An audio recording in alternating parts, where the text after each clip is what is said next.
Old World, Florida. Dr. Narco Longo. Brought to you by the Florida Department of Magic. Welcome to Florida, baby.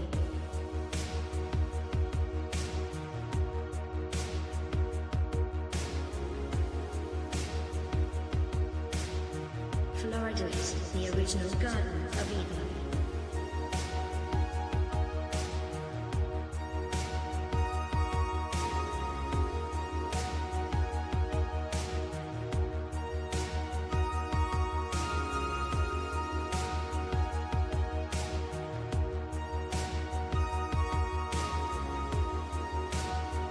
Florida has the highest concentration of freshwater springs in the world.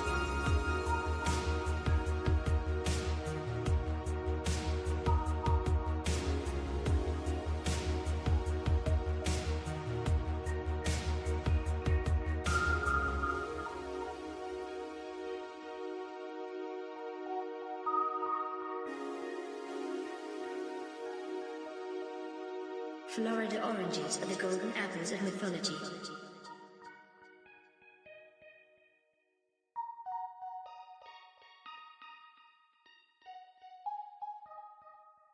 A race of giant men once roamed this peninsula.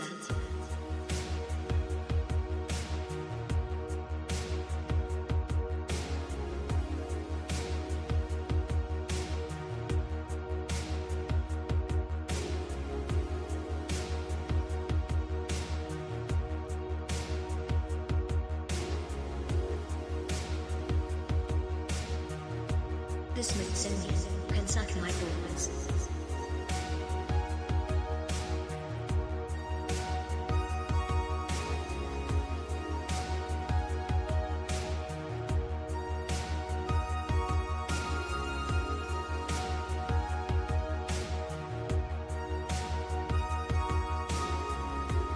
Florida is littered with many ancient megalithic ship anchors, known as Saxor stones.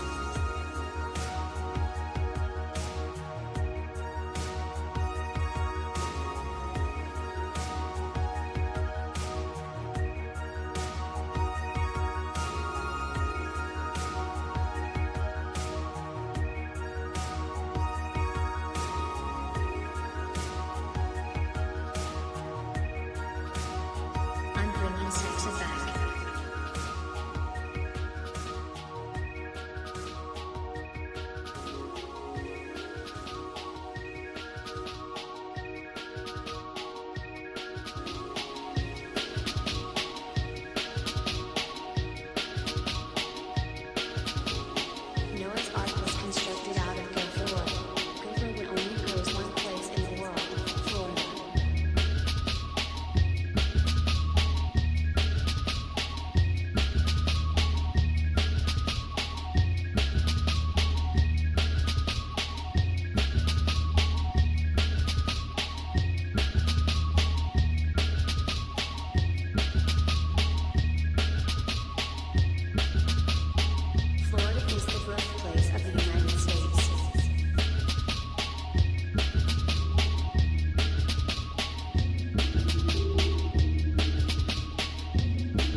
Old World, Florida.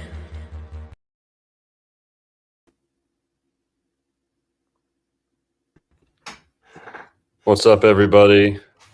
Happy Saturday. Welcome to the casting couch. Have a seat. Okay. It's January 17th. I'm coming to you live from the Dancing Elephant Bookstore, Lake Worth Beach, Florida. And we're going to be talking about the planets behind each major world religion. Now, this is a pretty hot topic recently. It seems with all the noticing going on, people are kind of realizing Saturn's role in a lot of global conspiracies, but not enough is being said about the other planets, the other religions, and how Saturn shows up in the other religions. Not just one religion, but so tonight we're going to we're going to go through each of the world religions and show which planet do they consciously, unconsciously worship, venerate, draw influence from. And some of them are real clean and neat. Some of them are a little messy and harder to make sense of. But this is a crucial show, okay? Because this is going to equip people to really understand the true essence of the religions. Because you got all these idiots saying stuff like, all paths are valid. It's all really just the same thing at the end of the day, right? Isn't it just love and acceptance, and they're all the same? Every religion's the same, right? Isn't that how the mark of an intelligent person is saying everything's just the same, right? Well, astrologically, no. Astrologically, astrology is how we really sort things out. Okay, it's the real objective method of discovering something's essence, is tracing it back to a planet or a sign of the zodiac.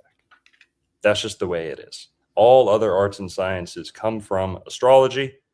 So, and there's great mnemonic tricks. My brother's here. Maybe he could talk about it. Memory, tricks for memory. Reducing things to their astrological association or rulership or essence is a great way to catalog information in your body and just out in the natural world, right? Okay. Astrology helps us make sense of things, right? And that's what we're going to do with these religions. Let me put us over at our little spot there. So yeah, guys, we're going to be talking about, everyone talks about Saturn and Judaism, but I think they're really ignoring a lot of the other connections. So we're going to make sense of it all tonight.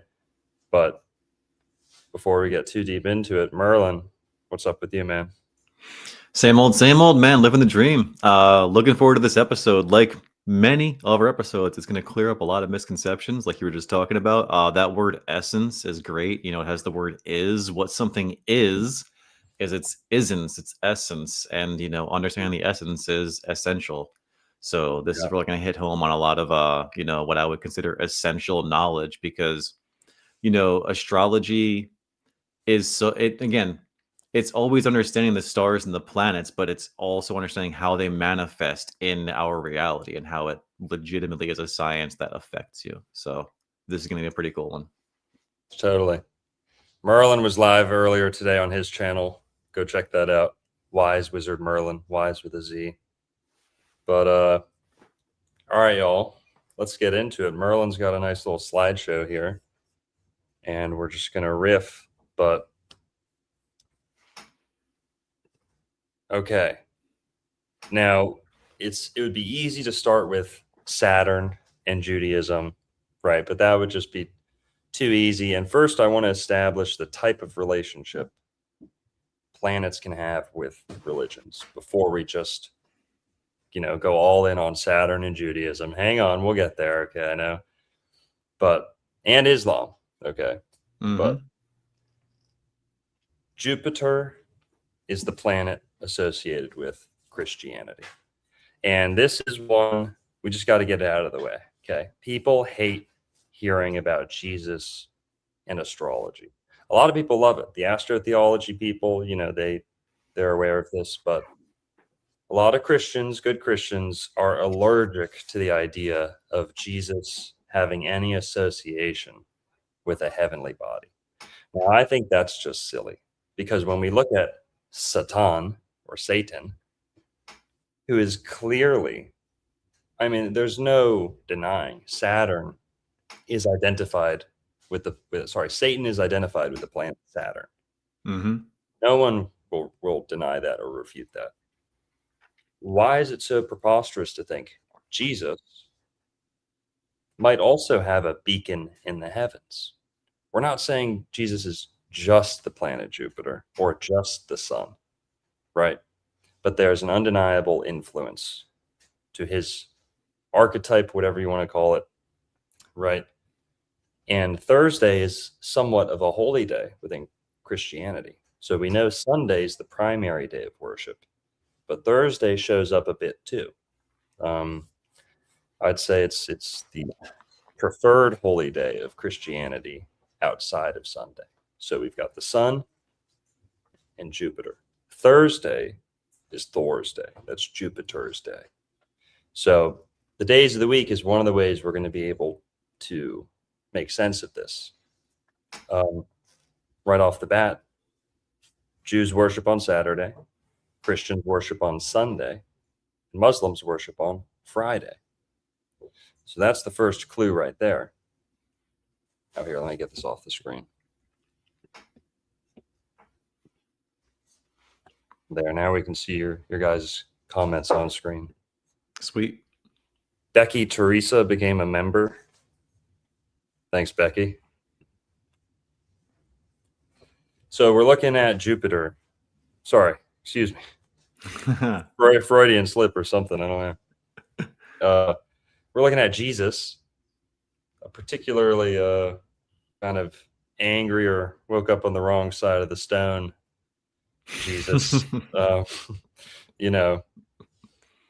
This isn't the dreamy Jesus that we get in some other paintings, but a lot of people say Jesus, white Jesus, oh, that's fake and blah, blah, blah.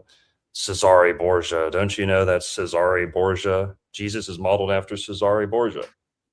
Guys, long before Cesare Borgia was ever even born, people knew Jesus was at least in part modeled after Jupiter or Jove or Zeus or one of the Platonic, or Greek philosophers, right, with the beard and the robes. And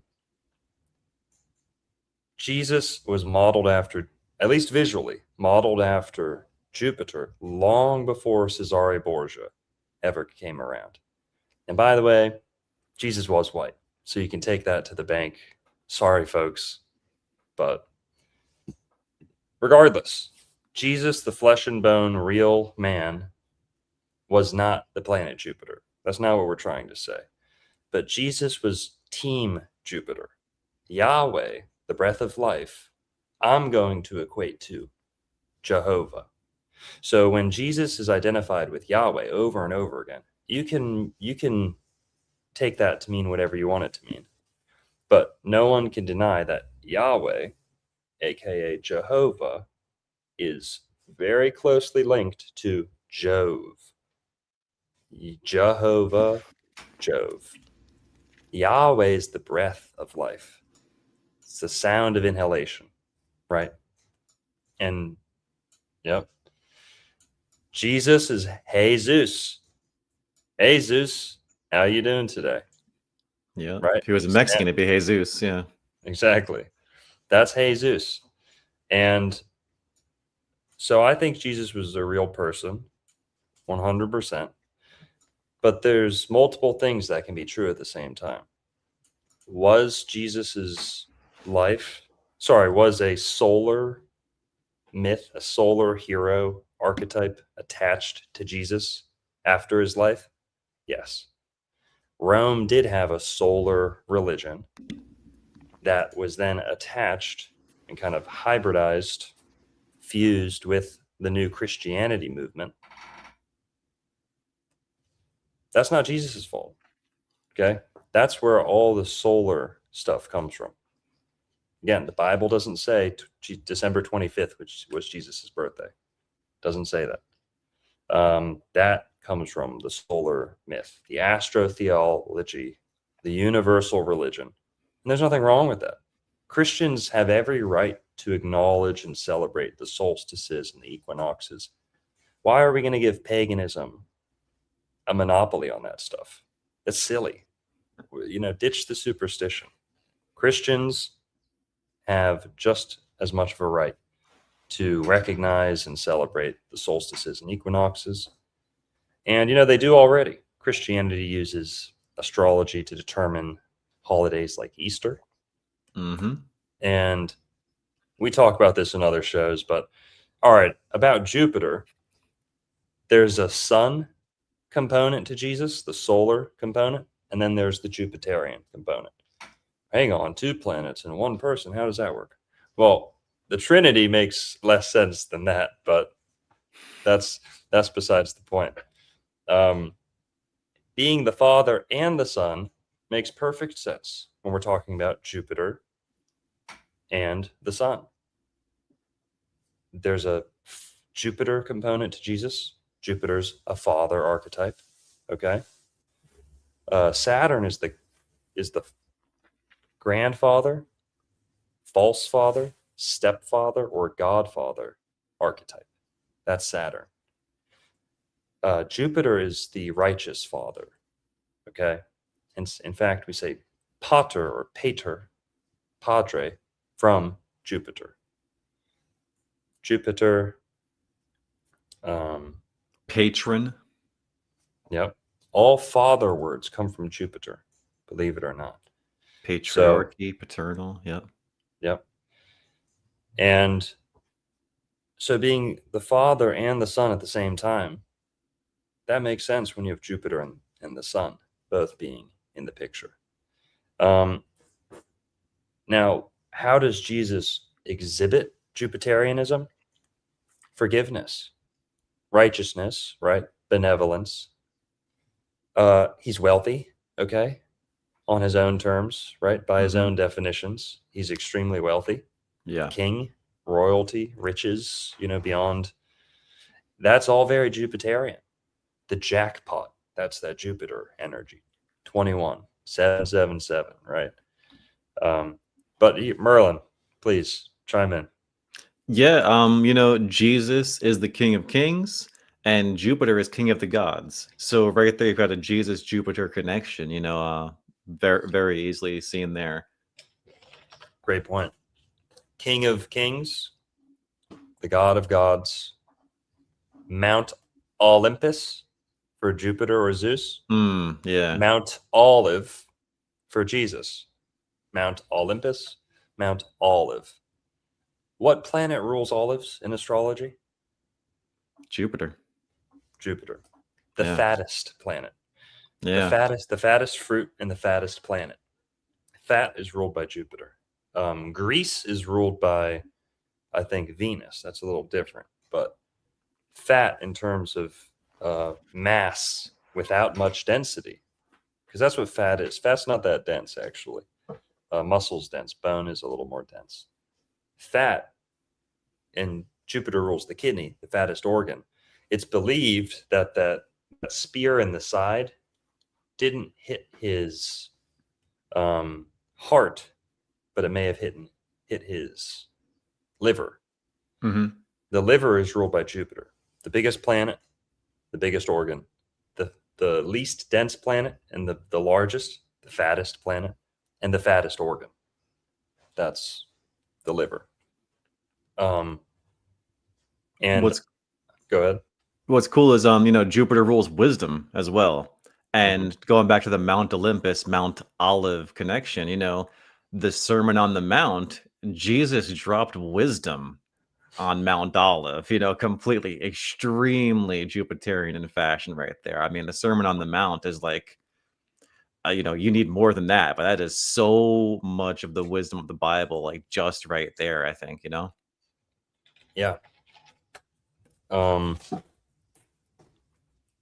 So let's see, what other links are there? Mount Olympus.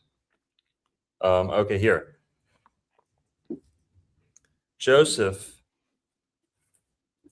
Jesus had father Joseph, mother Mary. Well, Joseph or Yosef can be traced back to Seth.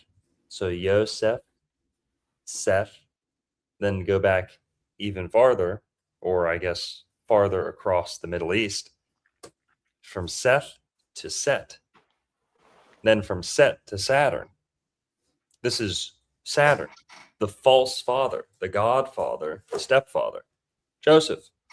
Saturn is the stepfather, and Joseph is a stepfather of sorts. So Yosef, Seth, Set, Saturn. Saturn, Set, Seth, Yosef. You guys see that? Nice, smooth transition. And then Mary, what does she have to do with it? Well, who is Saturn's wife or his consort? Rhea. Mary, Maria, Rhea. So you got Joseph, Mary, Saturn, and Rhea. Jupiter and Jesus. Pretty clear cut, right? Yeah, And go ahead. Allegedly the moon is the vehicle that literally manifests everything on Earth. All souls come in through the moon. And, if the moon is Mary or Rhea, the moon does rule area as well. Jesus literally manifested through the moon. Mm-hmm. In that context. Yeah, and we're going to revisit that concept when we get to Shiva later on, the connection between Saturn and the moon. At first, it might seem like they have nothing to do with each other, but their goals or their functions are actually very similar. They bring density to the equation. Okay. Let's flip through some more visuals here. Let's see some other Jesus.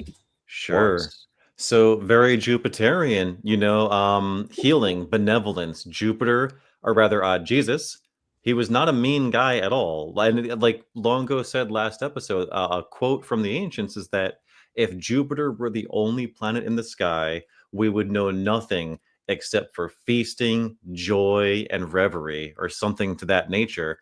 And that's what Jesus wants for us. Of course, there's a hardship path we must all follow. Like, this is not what God intended. But, Jupiter is, or rather Jesus is extremely benevolent, and Jupiter is the most benefic planet. And then, of course, to bring in the sun aspect too, the sun is benevolent as well. The sun is literally what gives us life. Without the rays of the sun, we would not be able to grow crops. There would be no precipitation for the earth to be watered. So it's just, incredibly benefic. Right. The Last Supper. Go ahead. I was just going to say, if we're talking about Jesus, we've got to be talking about Yahweh too. And as much as people want to say, oh, Yahweh is vengeful and this and that, not necessarily. Okay, we got to know how we're kind of naming God and how we're understanding God through each of his names. Yahweh is said to be forgiving. Okay, Yahweh is the breath of life. And when we see Yahweh, when we see people saying, oh, Yahweh is a regional deity and that was constructed and taken in the Hebrews, it was actually competitive monotheism. They wanted their Yahweh to be better than the next tribe's number one God. So they said, our God's the only God. And, all right, even if you're going to go that route, even if we're going to say, oh, he was just a local deity who got, exalted or brought up to the status of God of everything. Well, guys, even then they say Yahweh was a storm deity, Jupiter, the storm god. Okay. Yahweh. It's just Jove under another name. It's just Jupiter or Zeus under a different name. So when Jesus is talking to God, it's almost like he's speaking to the Jupiterian form versus the Saturnian form. Because right back in the Garden of Eden, people are going to say, oh, this is heretical. This is nonsense. Well, who's Elohim, people? Who's the plural Elohim? I'm not saying it's a group of gods, but the traditional mystical interpretation of what Elohim is a council. God has a council that helps him create, his council of co-creation of, and essentially this is the 7 planets. Elohim is the chairman of the board. Okay, he's at the front of the table, head of the table. So his name is at the beginning there. Elohim. El is Saturn. El is Saturn. Yahweh is Jupiter. So Elohim might even include Jupiter as the council, God's council that he creates with. But El is the boss. Now, maybe somewhere along the line, Jupiter dethroned Saturn.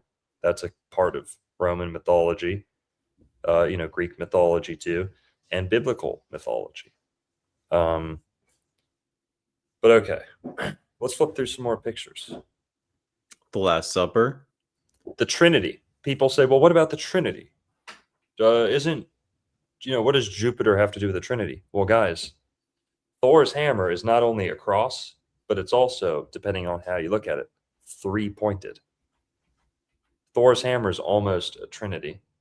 That one's a cross, but sometimes you see them where they're flat. It looks more like triangular. But also, it's Thursday. It's the 3 day. It's the Trinity day. It's third day. Thor is the third eye too. Jupiter points us to the third eye. Jupiter has a storm, a red dot on the planet. They call it a storm, right? Isn't that funny? The storm god with the big red pimple on his forehead. That's actually a storm, right? That red dot that the Hindus put on their forehead, what do they call it? The bindi? I'm not sure. I think they call it a bindi. Dot on Indian's forehead.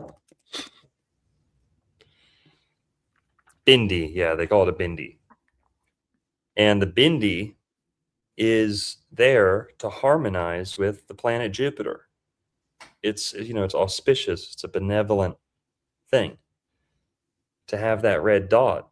And number one, it's marking the third eye, but that is in harmony.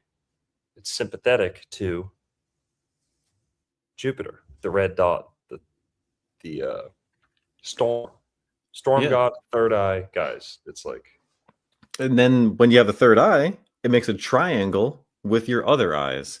And talking about Jupiter and Trinity is like a quick little astrology lesson. If, like right now, Jupiter is in Cancer, when the sun is in Cancer and Jupiter's in Cancer, they're going to be conjunct. It'll be a Sun-Jupiter conjunction. When the sun enters Scorpio, that's when Jupiter will begin to retrogress. So the retrogression pattern will begin in the other water sign. And then right now the sun's in Capricorn. It was just opposite Jupiter. When the sun enters Pisces, that is when Jupiter's retrogression will end, and then it will progress into Leo. And Jupiter is all about trining the sun. It lives to trine. And the trine, if you understand astrology, is the most benefic aspect. So Jupiter's all about trines. And then on top of that, the domiciles of Jupiter trine the luminaries. The sun rules Leo, Saturn rules Sagittarius. They trine. The moon rules Cancer. Jupiter rules Sagittarius. My apologies. And then Jupiter rules Pisces. They trine. So Jupiter was put here to trine the sun. That's literally its job, and it does everything it can to do that. There's no denying that. That is the pattern, paternal. That's what Jupiter does. It trines the sun. So yeah, here to say that one more time too. That's my favorite thing you've ever said. Is I don't know where you got it, but again, Marty Lee. It's all credit, man. But pattern recognition. Say that. Yeah, pattern recognition, paternal recognition. God is the Father, and seeing the Father in everything. Seeing the Father in patterns. He That it's so obvious, guys. God puts patterns here, and he's like, look at me, look at my creation. And people are just going around life, just looking at their phones, not looking at the skies, not understanding astrology or intelligent design. And people are completely shut off and oblivious to these beautiful patterns that God put here for us to study and learn from. And folks, that's what we're doing here today. We're studying and we're learning from God's patterns, the Father, the patriarch of us all. Mhm. Totally. So let's go to Thor's hammer for a little bit. Cool. Thor's hammer, any type of it. Okay, the type with the block on top, the one where it's more like the sacred icon from Halo. Okay, like just a capital T shape, and then the one where it's a lowercase t shape. Those symbols are Jupiterian. Now Mars shows up. Okay, they're associated with Mars in the rune, but that Mars rune collapses into Sagittarius when we put the runes into the zodiac. 24 runes, pure runes into the zodiac. That Mars rune, which is the T. And I'm saying this because I know this will be someone who's, smart and kind of knows a lot of this will say, well, what about T being very martial? T words and the letter T being the T rune or Mars rune. So I'm trying to answer that before it gets levied at us, that the T rune, which is associated with Mars, is associated with Sagittarius, which is Jupiterian. So Jupiter and Mars come together in the sign of Sagittarius. Okay. And the runes help us make sense of that. So, and the runes are important when we're talking about Thor's hammer, but all these thunder gods had hammers that created thunder, right? The sparks from the anvil would be lightning, and the thunder would be the ringing or the thud or the impact of this hammer, right? The gravity hammer from Halo, very Jupiterian concept. But yeah, so the cross in Northern Europe, you had crosses 1,000 years before Jesus, more 2,000 years. I don't know. Is there even such a thing as 1,000 years? I don't know. Are we just Cabbage Patch Kids? I don't know. Just kidding.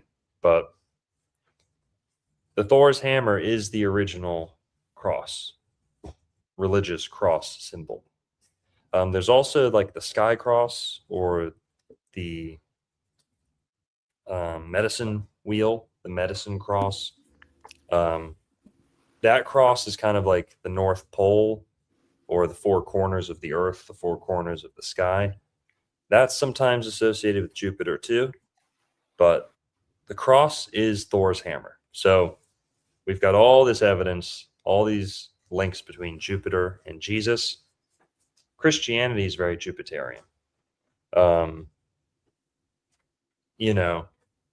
It's easier said than done, I guess, but I would say Christianity is the most peaceful religion, believe it or not. Okay. People say, oh, Hinduism, Buddhism. No. Okay, go learn some history. Plenty of Buddhist empires and Hindu empires fighting and slaughtering each other. I mean, go read a Hindu holy book. It's like Star Wars level warfare. Planets getting erased, like deleted, and Yeah, the backdrop of the Bhagavad Gita is literally a story being told while the most epic battle that ever happened on Earth is literally raging in the background. Yep. And then at the end, everyone's dead. So yeah, exactly. And so there's a lot of peace, forgiveness. Also, going back to Trinity, a lot of TR words are Jupiterian. True, triumph, travel. What are some other ones? let's see. True, triumph, travel. That's pretty good. Tread. I mean, that's you walk to tread the earth. Well, it's like travel, yeah. Yeah, very similar. But all right, that captures the essence of it. Okay, so I think that's most of what we can say about Jupiter and Jesus. Flip through some slides, see what else might Sure. jog And our just memory. just to point out too, real quick, down here on the Thor's Trumpet. hammer, a lot of trumpet, nice. A lot of Thor's hammers are depicted with a little triune symbol there too. It's just a heads up. Great point. Yeah, what's the symbol on Thor's hammer? The triquetra is shown on Thor's hammer. Whosoever holds the hammer. Oh, wait, never mind. Well, yeah, the symbol on Thor's hammer is essentially like a Trinity symbol. So these are undeniable connections. Okay. You wish you were as schizophrenic as us, but we didn't come up with these. Okay. These connections are there whether we broadcast and talk about them or not. Okay. Absolutely. So, yeah, I mentioned that one. Yeah.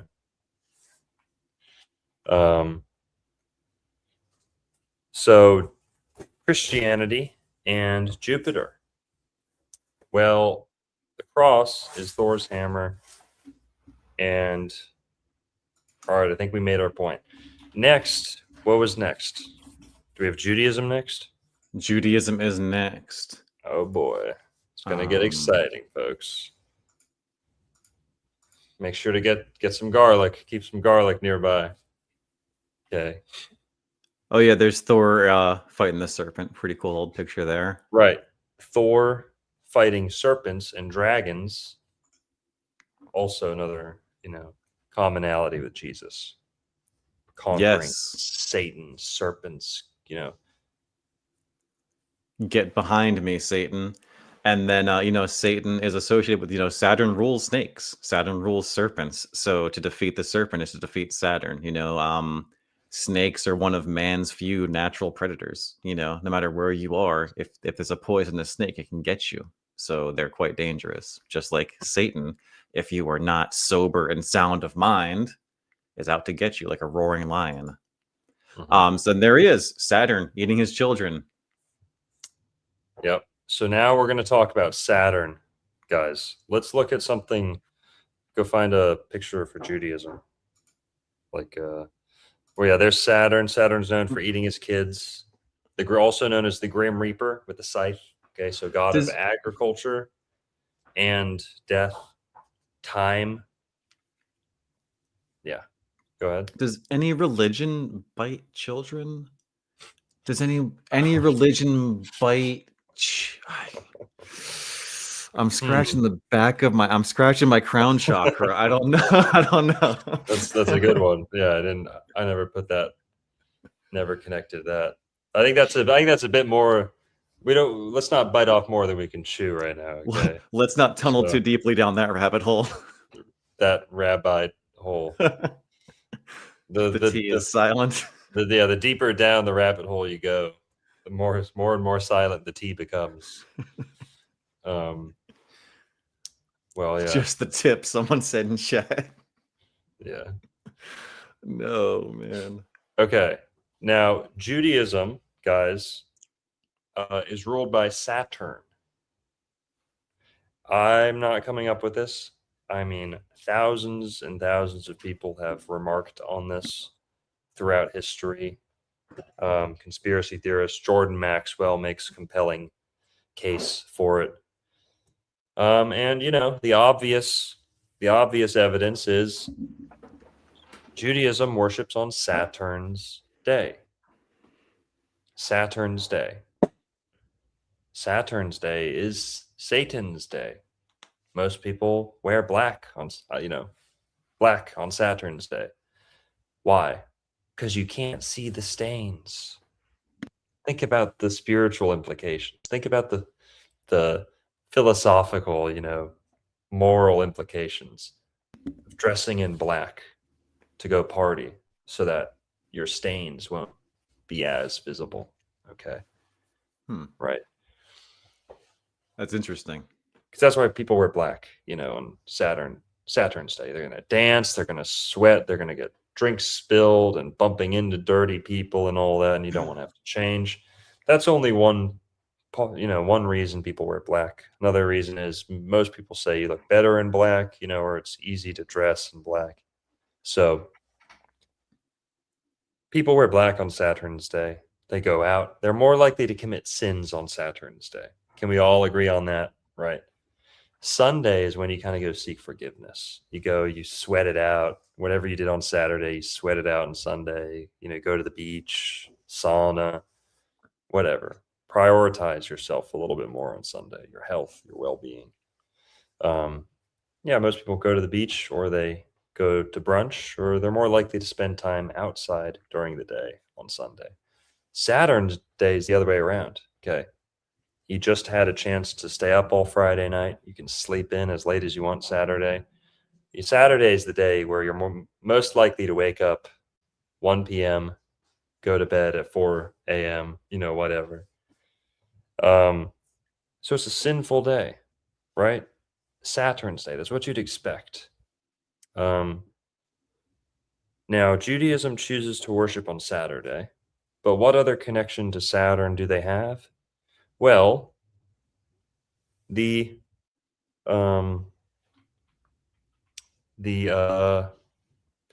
get to the cube, the yarmulke. Do you have any pictures of yarmulke? Oh, is that good enough right there?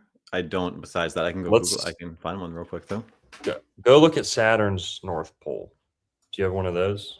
No, I'll get one up real quick. That'll take 2 seconds. Okay. Yeah, we can just Google search too. It's okay. Yeah. Just look at. Yeah. So why do Jews wear yarmulke, people? Does anyone know? Okay. Oh, it's because of this. Oh, it's because the Torah tells us to keep our top of the head covered for, out of humility or kind of reverence, or what's the word I'm looking for? Well, that's one explanation. But the true essential origin, cause of this is to be in harmony with the planet Saturn. Saturn has a yarmulke. Saturn has a 6-sided yarmulke, a cap on his North Pole.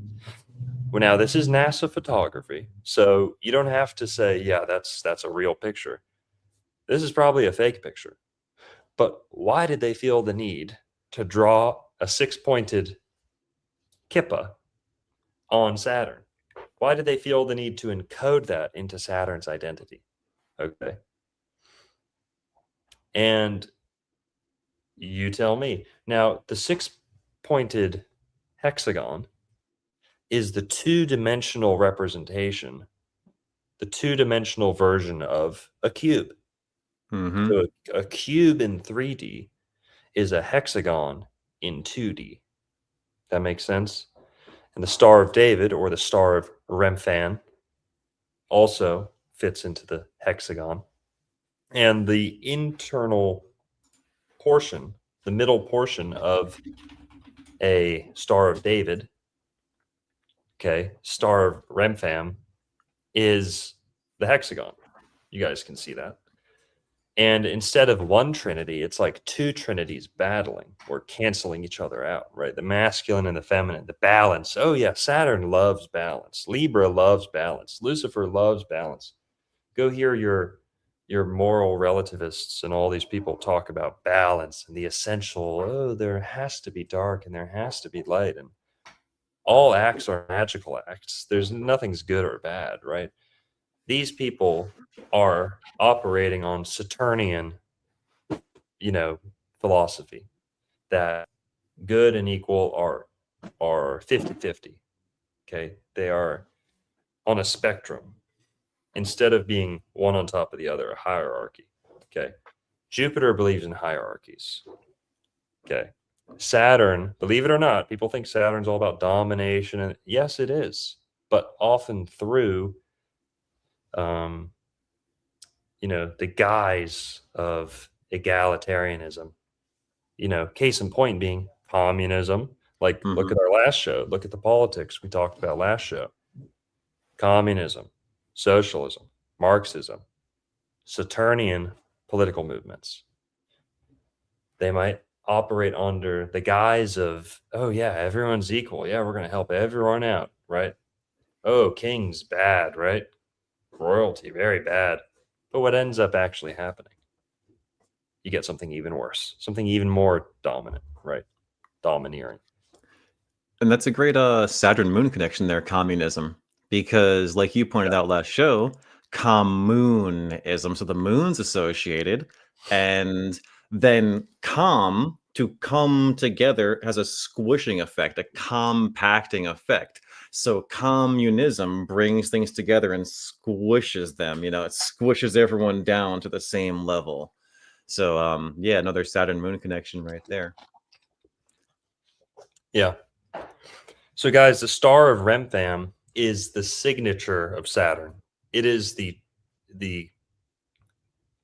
how would we say this? The logo, the trademark of Saturn. Okay.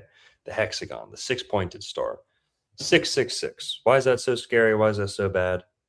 Well, it has to do with carbon, which is the most abundant element in the material world, in the universe. So it is almost like the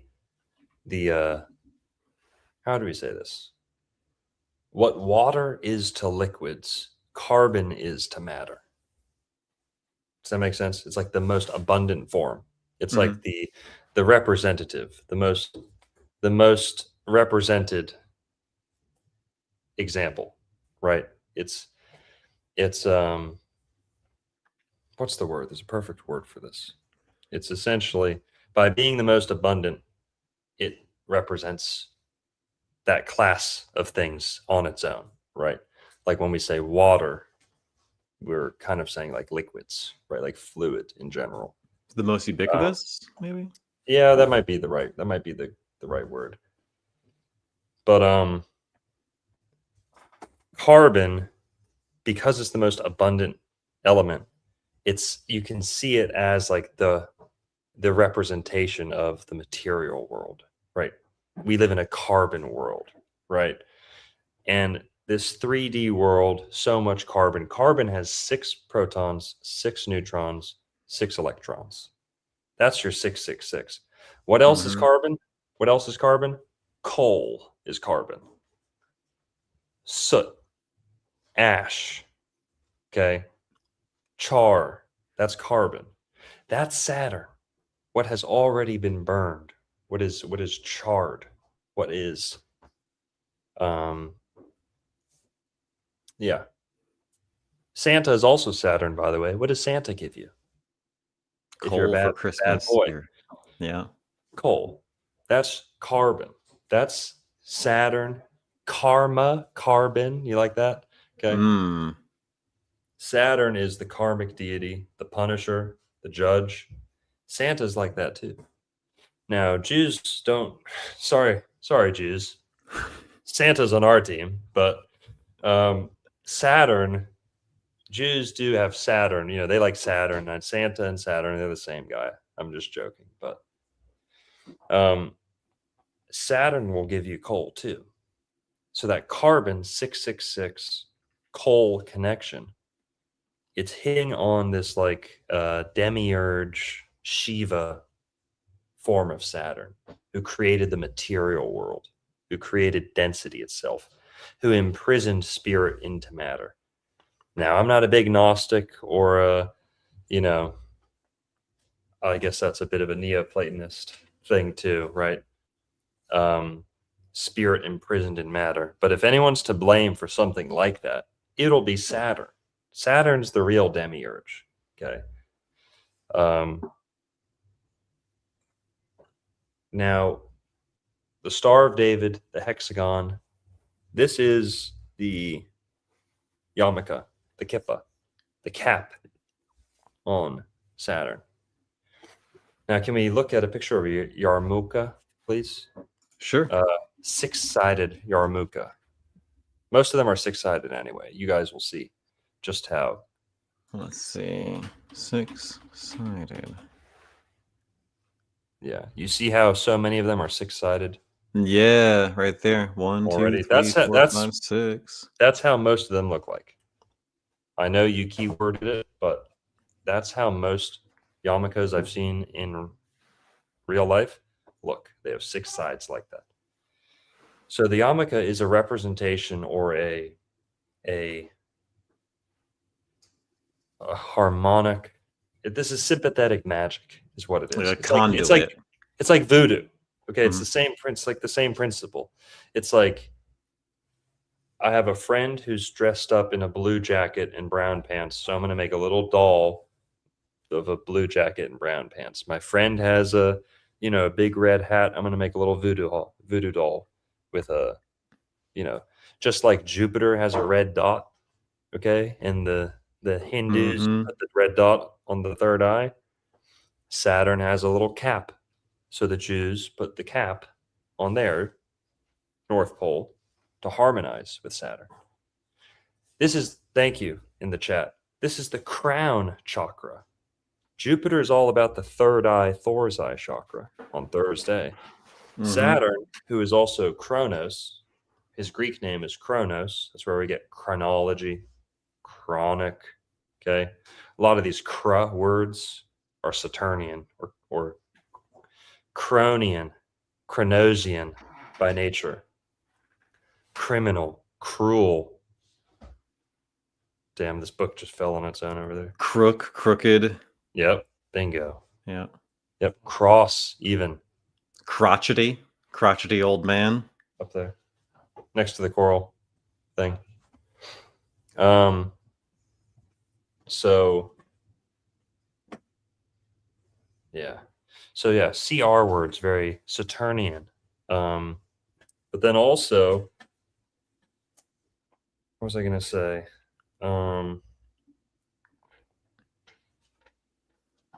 I forget. Well, Anything you want to say, Marlon? talking about I think you might have brought this up a few episodes ago, but talking about CR and Saturn, right? Saturn rules snakes and generally lizards too, and the crocodile, the one from Captain Hook. Yeah. Tick tick tick. Yeah. The crocodile. Yeah, nice. Crocodile. And that's such an easy RL swap. Yes. And one of the only animals who seems to conquer time. They don't suffer from time. They die from not being able to keep up with their growth. Okay. It's almost like they have a deficiency in Jupiterian qualities, and they're overly Saturnian, right? Like no time. They don't decay from time, but they can't they expand too much and can't sustain or consume enough to keep up with their growth, their age. So that's what happens to. And since you brought up that crocodile, croc of shit, crook, dial, like O clock, croc, O dial, alligator. To alligate is to connect things or to tie with rope, to like ligature,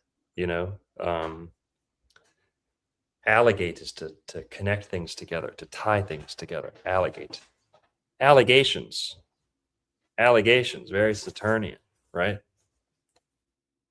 Yeah, alligator. Absolutely. And you brought up chronic earlier. The two malefic planets. I'll talk about them real quick, right? Saturn rules chronic diseases, diseases that last a very long time. If you're chronically ill, it's for a very long time. That's very Saturnian. Whereas Mars rules short-term stuff like a fever. That's quite Aryan, because where is the fever? In your head, in the Aries part of your body. And then switch the Mars, switch that R to an L, and you have malady. So malady is malaria, malaria in your Aries. So that so the different types of sickness, and going back to what the ancients would say, the ancients believe that there's a quote from, I want to say, Guido Bonatti, maybe Thomas H. Burgoyne, but the malefic rays of Mars and Saturn are responsible for 90% of the illnesses on Earth. Totally. Let's go back to your slideshow real quick. Sure. What else you got? So we've got the yarmulke being a Saturnian North Pole, mark. And what else about them is Saturnian? So just, we'll notice that both of the benefic religions, right? Because we talked about how Jupiter is associated with Christianity. Christianity has a desire to expand, right? Anyone's welcome. Please convert. Come on in. Islam, we'll talk about, isn't quite pure Venusian, but they are Venusian in nature. They worship on Friday, and they are also quite expansive. Yes or yes, right? Judaism, however, though, is not expansive. It's a special boy club, and you're not invited, right? It's a restrictive religion, and Saturn is a restrictive, shrinking type planet. It's trying to limit things. It's a limiter, right?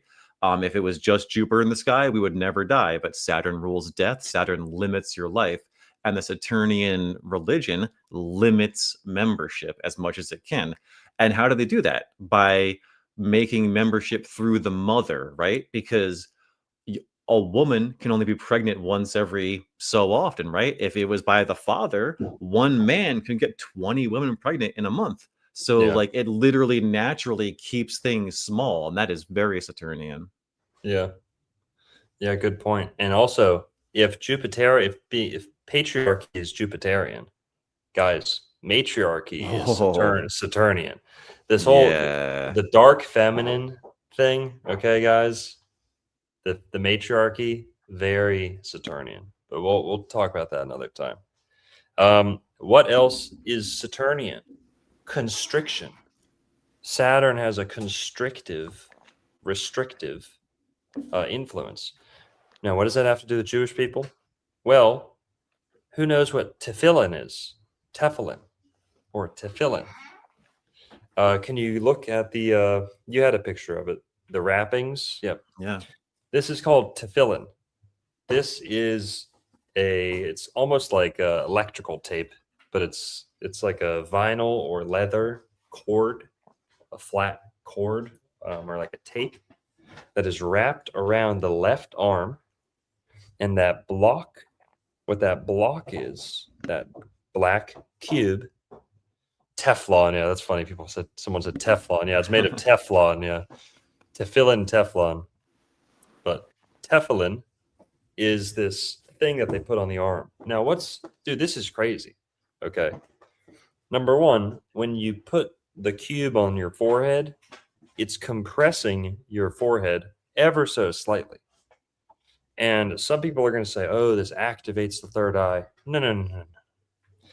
This smothers the third eye.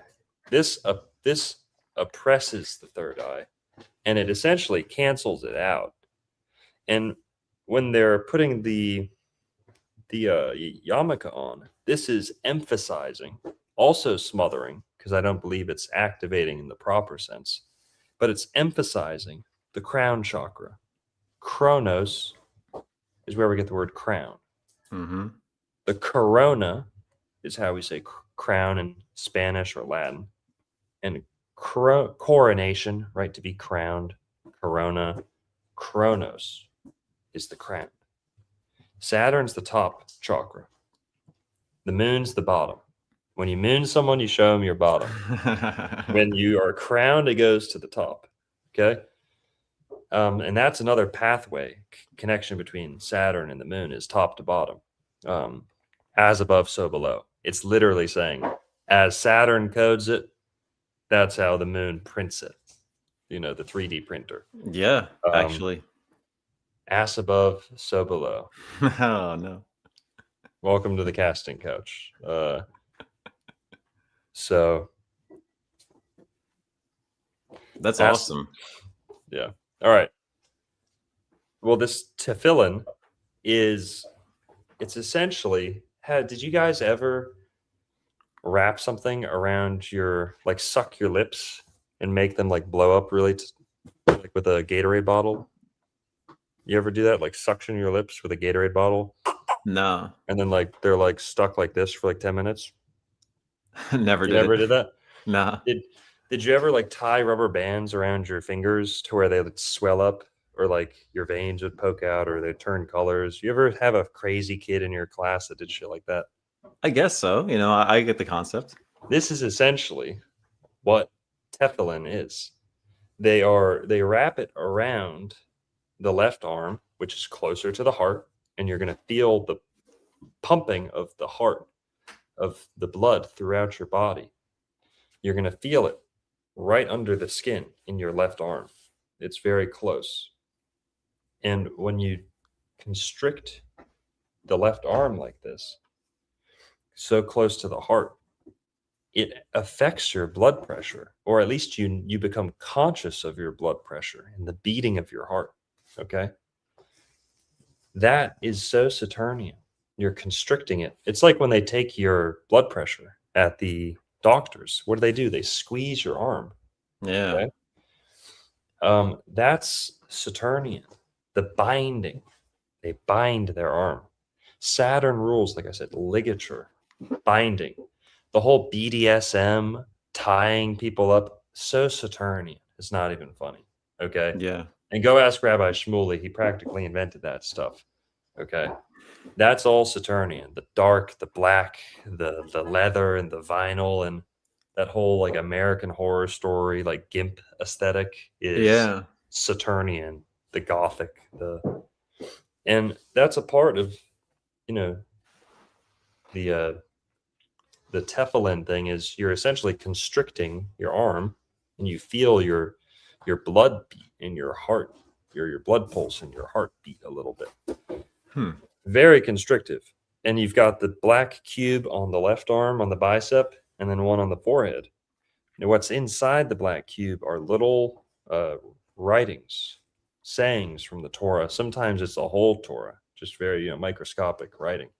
Sometimes it's just a few characters from a verse, but that comes from a gross over materialization. If anyone interprets their religion hyper literally, it's Judaism, Orthodox Judaism, especially because they're told to always keep the Torah on your mind.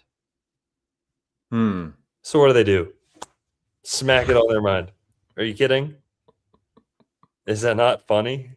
Is that not like Jesus talking in a parable and it goes right over their head? Don't cast pearls to swine. All right, guys, no more feeding actual pearls to actual pigs. Like, no, that's not what he was saying. He was saying, always keep the Torah on your mind. Always keep the Bible on your head. They literally slap it on their forehead. Yeah. Come on. Pretty funny. So that's one of the reasons they do that, because they're instructed to keep the Torah on their mind. And then also, but yeah, very Saturnian. And as Merlin was saying, like almost like the serpent on the tree, or a snake or a serpent winding around something. But yeah, thoughts, Merlin? No, 100%. Yeah, the snake connection is it, again, very Saturnian and completely in nature. Do you know, like, do they constrict their arm just like remind themselves of their mortality? Is that why they want to feel their heartbeat like that? Do you know what the actual purpose of the constriction? Let me check. Because it's definitely Saturnian, but I wonder why they do it. I get the Torah on the mind, but yeah, physically connect their mind and heart to God's will.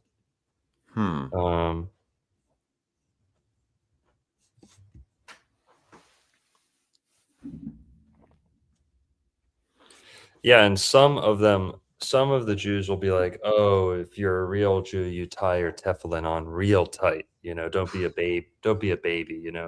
Really feel it tight." So I don't know why they do the constriction thing, what the reasoning is there, but they do it. So, would you agree maybe that the sects of Christianity that do the self-flagellation, is that also Saturnian in nature, right? That's quite perverted Christianity, isn't it? Yes, it is. And that's bringing us to another important point, which is Saturn works to infiltrate every religion. Saturn wants to control every religion. And, we said Jesus is the King of Kings, Jupiter's the God of gods, but at the same time, Saturn is the Lord of this world. This world meaning the material world. And the cube is how we make sense of that. The cube is like the emblem of the material world. Show of oranges in the chat. Who has heard of this or makes sense of this? The cube symbolizes the material world, the matrix. It's depth, it's what is it? Height, width, depth, right? What are the three dimensions? Breadth, height, and width. Yeah. Or something like Height. that. Yeah. Height, width, and depth, right? Yeah. I think those are the three dimensions. Mhm. And, the fourth is time. So the 3D and the 4D seem to both be, Saturnian. So almost any structure or shape you use to symbolize reality is going to be somewhat Saturnian. Saturn, space and time. What do we live in? A space-time continuum. That's what they say. Okay, that's what the Star Trek losers say. Space-time continuum. Well, that's Saturn. Time, Chronos, Rhea, area. So from Saturn's wife, Rhea, we get area, like Maria. Area. Space and time. Chronology and area. Chronos and Rhea. Isn't that nice, folks? Now, the cube is, as I said, the emblem of the material world. Can we go to another cube picture, please? Do you want to see the unfolding of the cube yet, or not yet? Let's talk about Islam first. Okay. Well, there's a few things I want to bring up with Judaism too, so if that's cool. Yes. And just more Moon Saturn connections, guys.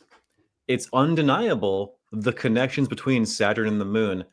How long does Saturn take to transit the zodiac? 29.5 years. How long between new moon to new moon? 29.5 days.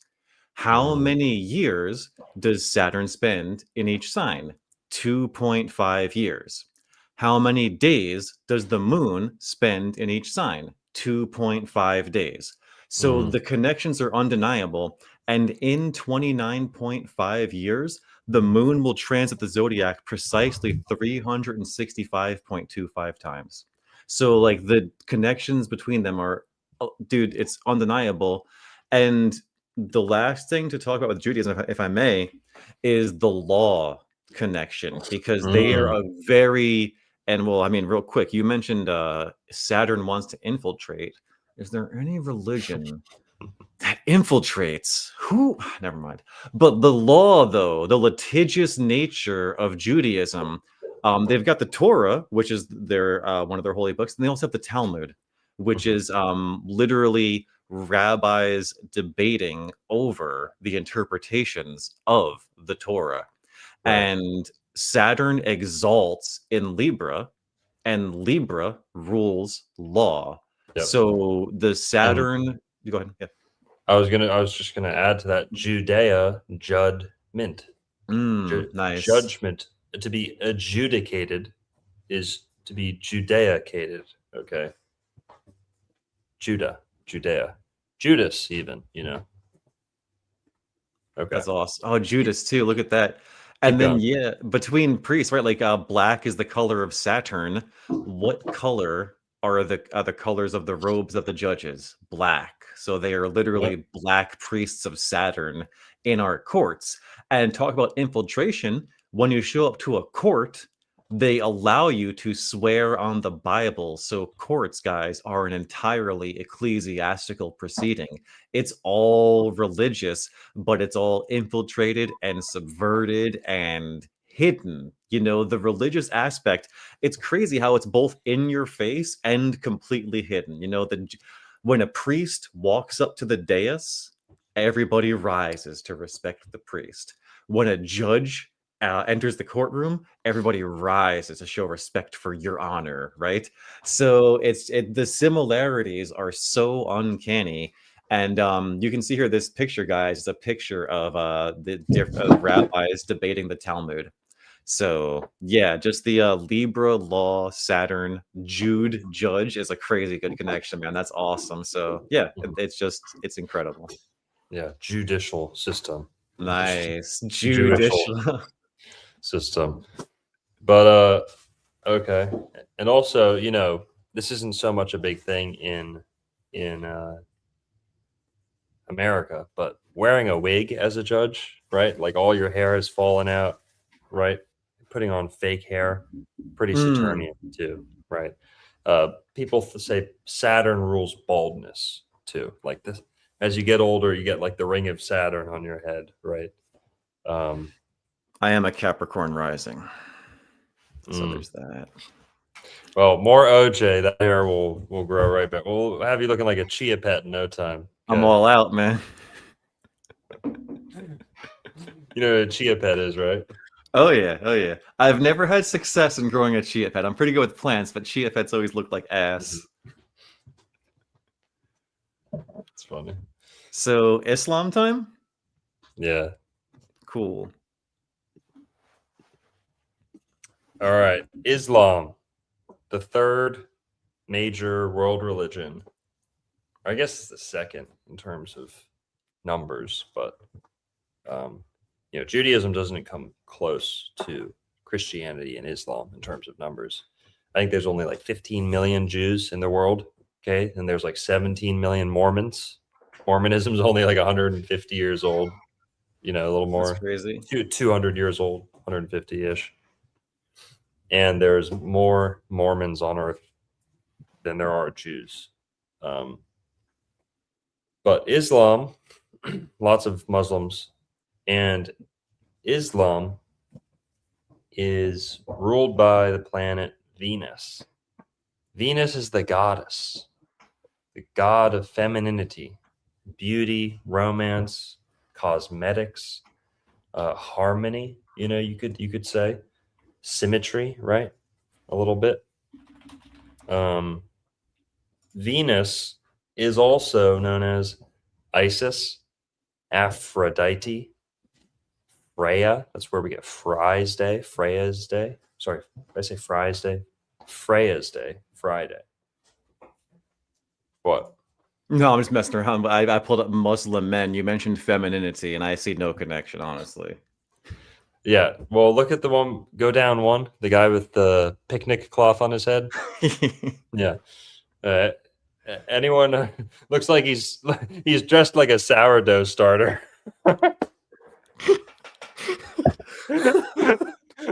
We can never go to the UK now. with the lid on with like a napkin underneath. Boy's dressed like a sourdough starter.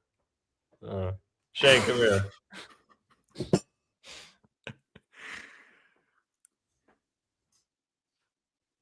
We'll never be allowed in Europe again. Like I said, he's dressed like a sourdough starter. Funny, yeah, he's fermenting under the napkin. He's on the got, paper it's towel. like Yeah. burping like a mason Yeah. jar. Really funny. It's funny. All right, now half of them are wearing picnic cloths on their head. The other half are wearing yarmulkes, just extra big yarmulkes. Okay. So right away we're gonna run into an issue here. Islam used to be Venusian, or maybe even pre-Islam. The religion that was there was very Venusian. Go read 1001 Nights, Arabian Nights. very Venusian, women-driven stories. Okay, Yeah. from front to back. Okay, it's women leading the stories, being cunning, brave, wise, and Muslims wouldn't have came up with that stuff. Okay, it's not very representative, or it's not very in accordance with like Islam. But you can see in that culture before Islam, there's undeniably a very feminine quality to the Middle East. North Africa, the Middle East, even all the way down towards India. Islam is pushing up against India, went all the way over to Egypt and across Africa. And we were talking about this with the racial astrology. There's some correlation between the racial astrology and the religious astrology, especially in Muslims and Arabic people, and everything from India to Egypt is Venusian. The men dress like women. The buildings look like women, right? Curvaceous women, breasts. All the buildings look like breasts, and curvy, spires look like women. All very Venusian. The singing, the what's the wailing, word? dude. Yes. They're called to prayer as a wail. It's a woman wailing. Oh!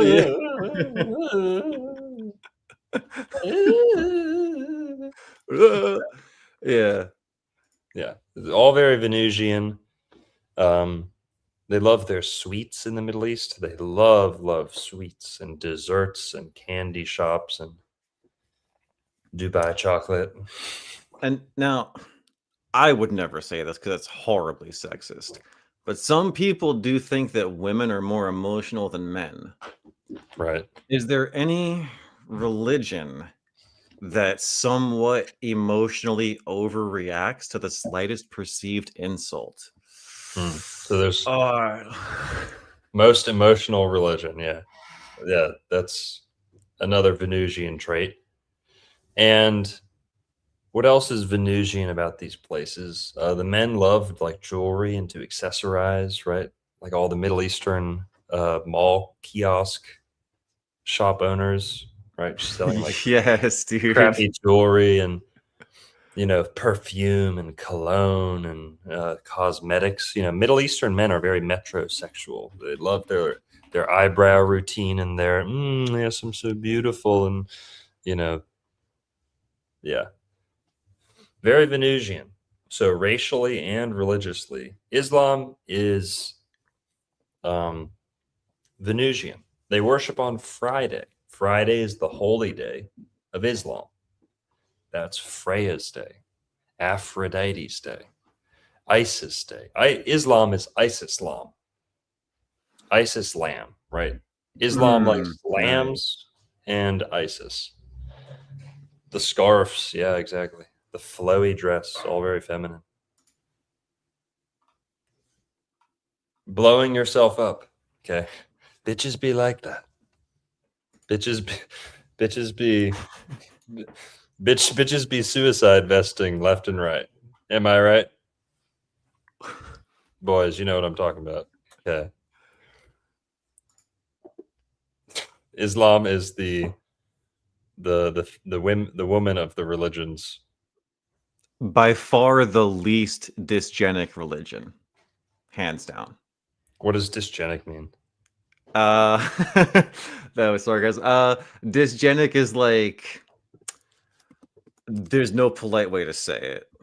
I'll just pull up the definition. We could take a look at it. Is it DY or DI? Okay, yeah. All right. Oh, it's DY. My bad. Yeah. My bad. I'll shut up. So, Venus and Islam. Now, people are going to say, hang on.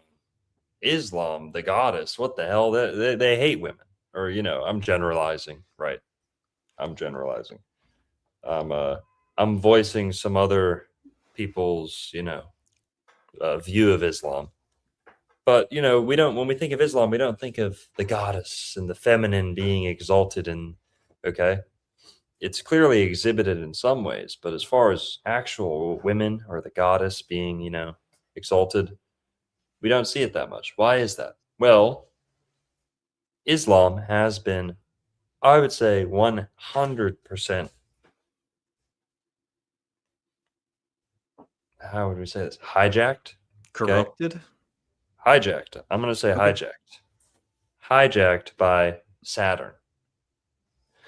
Maybe even from the very beginning. Okay. If you study the history of Islam, it was almost entirely created by Jewish people. And people are going to say, oh, well, Jesus and everyone in the New Testament. Okay, yes. But by the time Muhammad comes around, there's a huge distinction between Christians and Jews. In Jesus' day, there was no distinction. Okay.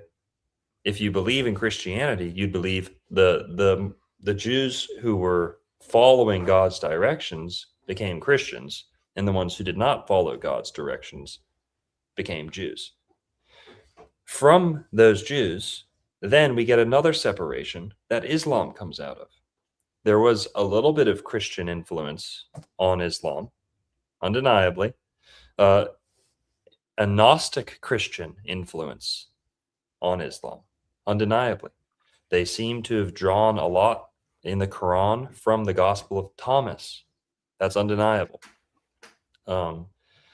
There's almost, like sentence for sentence rips straight out of the Gospel of Thomas. For example, Jesus, I'll give you two examples. Jesus working with toys or bringing toys to life, and then also the manner of his death, okay, being spared as brutal of a death as he's given in the New Testament. So Islam does have Gnostic Christian influences, but aside from those small influences, everything else is Jewish. It's Arabic paganism and Judaism. Islam is a deal that was struck by Muhammad between radical Jewish supremacists and the indigenous pagan Arabic warlords. You had the city-dwelling Jewish elite who is ruling over these trade routes, and who's Muhammad? He's a camelback trader with a D, warlord and trader who goes city from city trading, making goods, meeting all the wealthy Jewish families in different cities. And Medina had a sizable Jewish population. Mecca did too at various times, but Medina was a huge. I mean, my brother and I, we grew up with a Jewish kid whose last name was Medina, right? He was Jewish, right? Yeah. So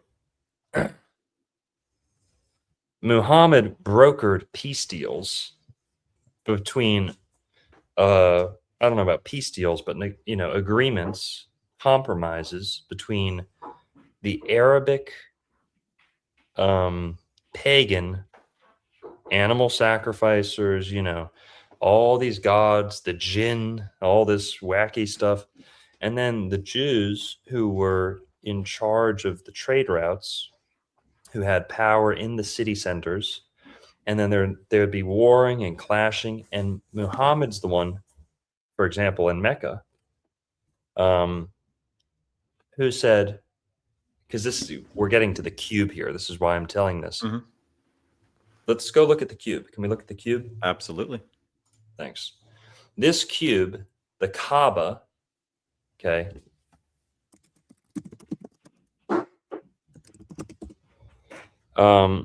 In Mecca, Saudi Arabia, the cube, clearly a Saturnian ornament, clearly a Saturnian, altar or whatever.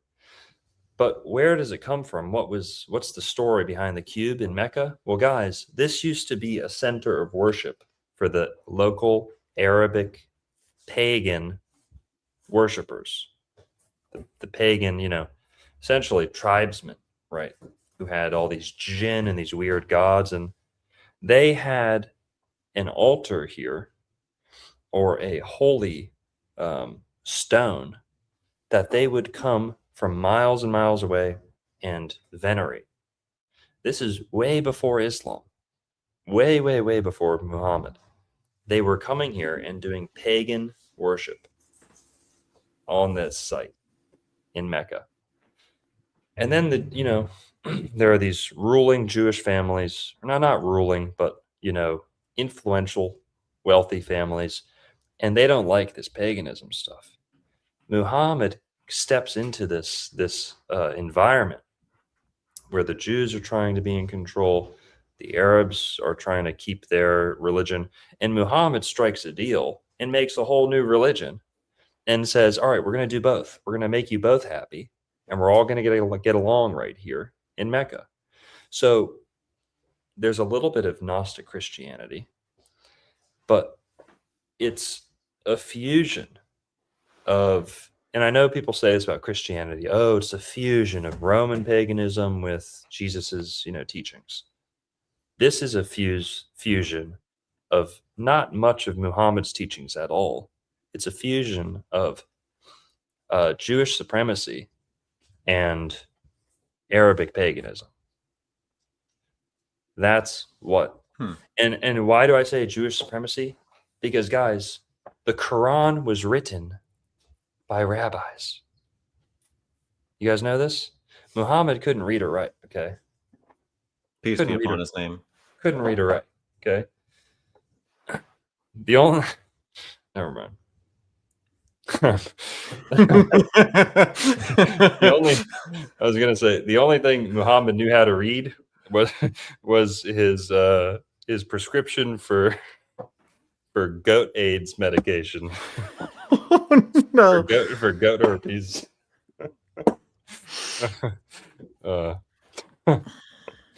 My brother didn't like that one. All right.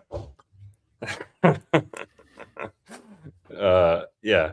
So he couldn't read, but essentially he needed someone to write down the stuff for him. So who did he get? I believe Muhammad's second in charge, one of his best advisors, was a Jewish convert who he force converted to Islam, and the guy never forgave him. And this is the most educated guy that Muhammad knew, and helped compose what would become the Quran. Okay, that is that is where we get a lot of the issues in the Quran. I swear to God, did you know that there are purposeful mistakes in the Quran? I did not know that. That's wild. Why is that? Because a Jewish guy wrote the Quran and put mistakes in it on purpose because he was so pissed at Muhammad, and he put in mistakes that only a Jewish person could know and could provably verify with what would become the Talmud or the Midrash or the companion texts to the Torah. You would only be able to check the veracity, the validity of the Quran with these Jewish interpretations as a background. I watched a great video on this showing the Jewish origins of Islam. So this goes way back, way back. So we're kind of making the argument that Islam got hijacked by Saturnian, the Saturn cult. But honestly, it was probably concocted by Saturn from the very get-go. Okay. And what's interesting, right, is a lot of people posit that Christianity is a Jewish vehicle, but it likely is Islam in this case, if what you're saying is true. Totally. Yeah. Islam is the guard dog that got out of hand. Okay. Islam is the broom of Judaism. Okay. It is the guard dog, the monster on a leash, the Frankenstein monster. It is the Frankenstein of Judaism. Great metaphor. The creation that got way out of hand. Okay. It's almost like the flood in Halo. Okay. There's like the Christian humanity. There's like the Jewish, like radical alien elite. elites, right? The elites, the brutes, the Mm. prophets. And then there's like the Islamic flood that just like, and the elite want to unleash the Covenant and Halo want to unleash the flood onto the universe, right? Because they want the whole world to go up in a holy war anyway, right? You see the parallels with Halo and the Bible and stuff like that. This picture is live from the UK right now. Yeah, that's funny. That's actually a schoolgirl in the Master Chief costume. Permission to leave the ship. What's that for, Chief?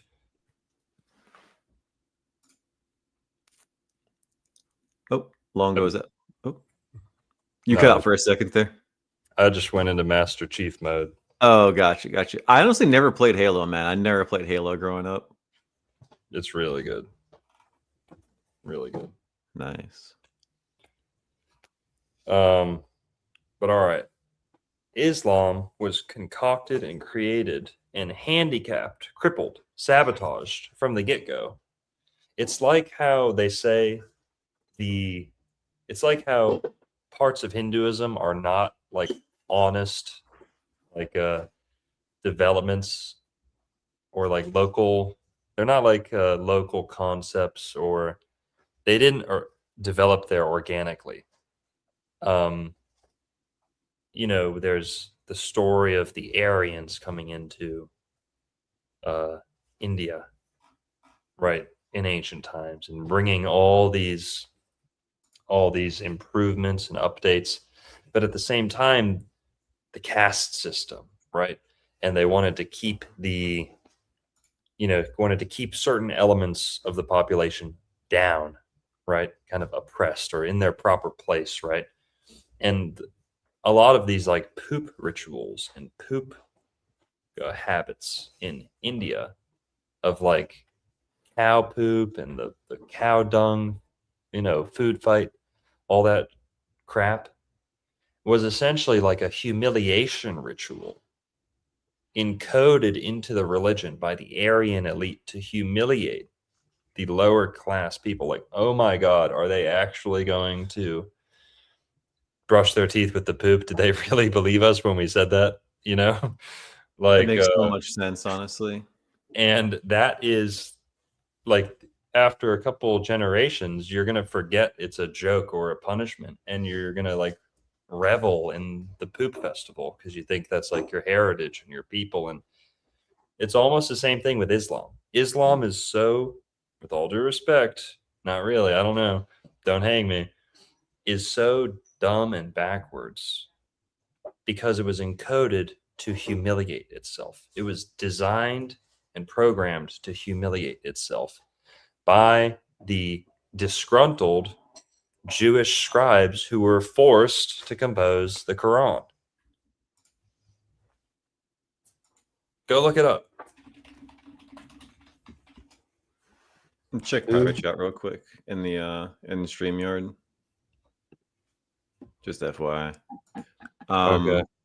And can I put some respect on Islam for a second with something? Real quick? Totes. Yeah, sorry. So- I like Islam. I like Muslims. Okay. I know Yeah. those Muslims. I'm only teasing. It's all in good fun, guys. And since we are an astrology podcast, what's undeniable is that a lot of the best astrology and the best progress of the science outside of the ancient Greeks and the Egyptians that came before them was under some of the Islamic caliphates. And one of the best books for astrology is a book called The Introduction to the Science of the Judgments of the Stars by Abu Mashar. And what I have right here on the screen is just a part of the introduction. And this is just, some of the best astrology that Islam has to offer, my humble opinion. And this is 2 seconds. It's a good read. In the name of God, the merciful, the compassionate, praise be to God who created the heavens and the earth and the wonders which are in them, and who made the planets as embellishments and lamps, and appointed them as indicators and guidance to follow, and made the earth a resting place, and decreed its nourishment in it, and there is no God but God alone. Amen. He has no partner, and the praise of God be upon Muhammad the Prophet, his slave and messenger, and upon his family, much peace. So, when you read through astrology books, guys, a lot of introductions are very similar to this because the author, especially back in the day, and even today, right? How often, when we practice astrology, do we have to justify that no, we're not worshiping the stars, we love God, we revere the one creator, but he works through the luminaries, through the heavens. And like what it says right there is like he put the planets as embellishments. God put the planets here as embellishments and lamps and appointed them as indicators and guidance to follow. God put the planets there for the signs and for the seasons. So just a little bit of excellent Islamic astrology right there for you. What's up, Bland? I'm 29. I just turned 29. Thank you. Appreciate the support. I hope you like it.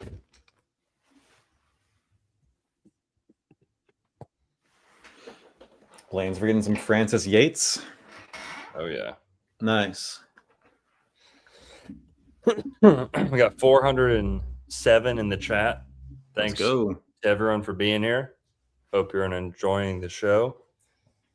We're talking about the planets behind each major world religion. We've covered Christianity. Then we talked about Judaism. Now we're on Islam.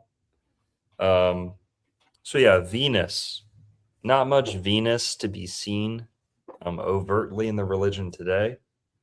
But Saturn. Let's go back to the cube for a sec. And the people... the Kaaba? Yeah, the Kaaba. You got it. Mm-hmm.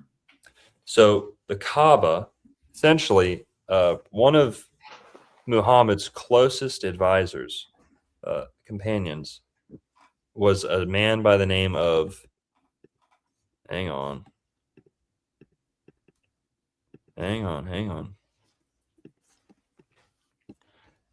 Abd Allah ibn Salam, companion of the Islamic prophet Muhammad and a Jew converted to Islam, participated in the conquest of Syria and Palestine, but died in Medina.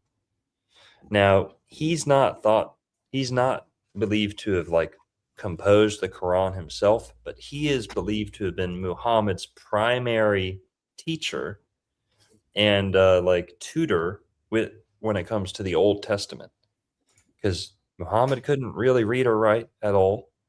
And he had to be taught this, or, they would recite the Old Testament to him. And this Jewish guy was essentially pulling jokes on him and would tell him twisted versions of Bible stories. And he would believe them. And no one, it was like the emperor's new clothes. People would be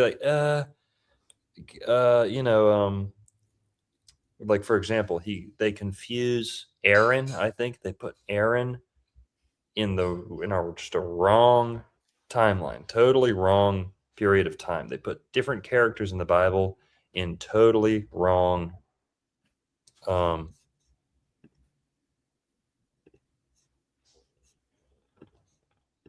they put different characters from the Bible in totally wrong places.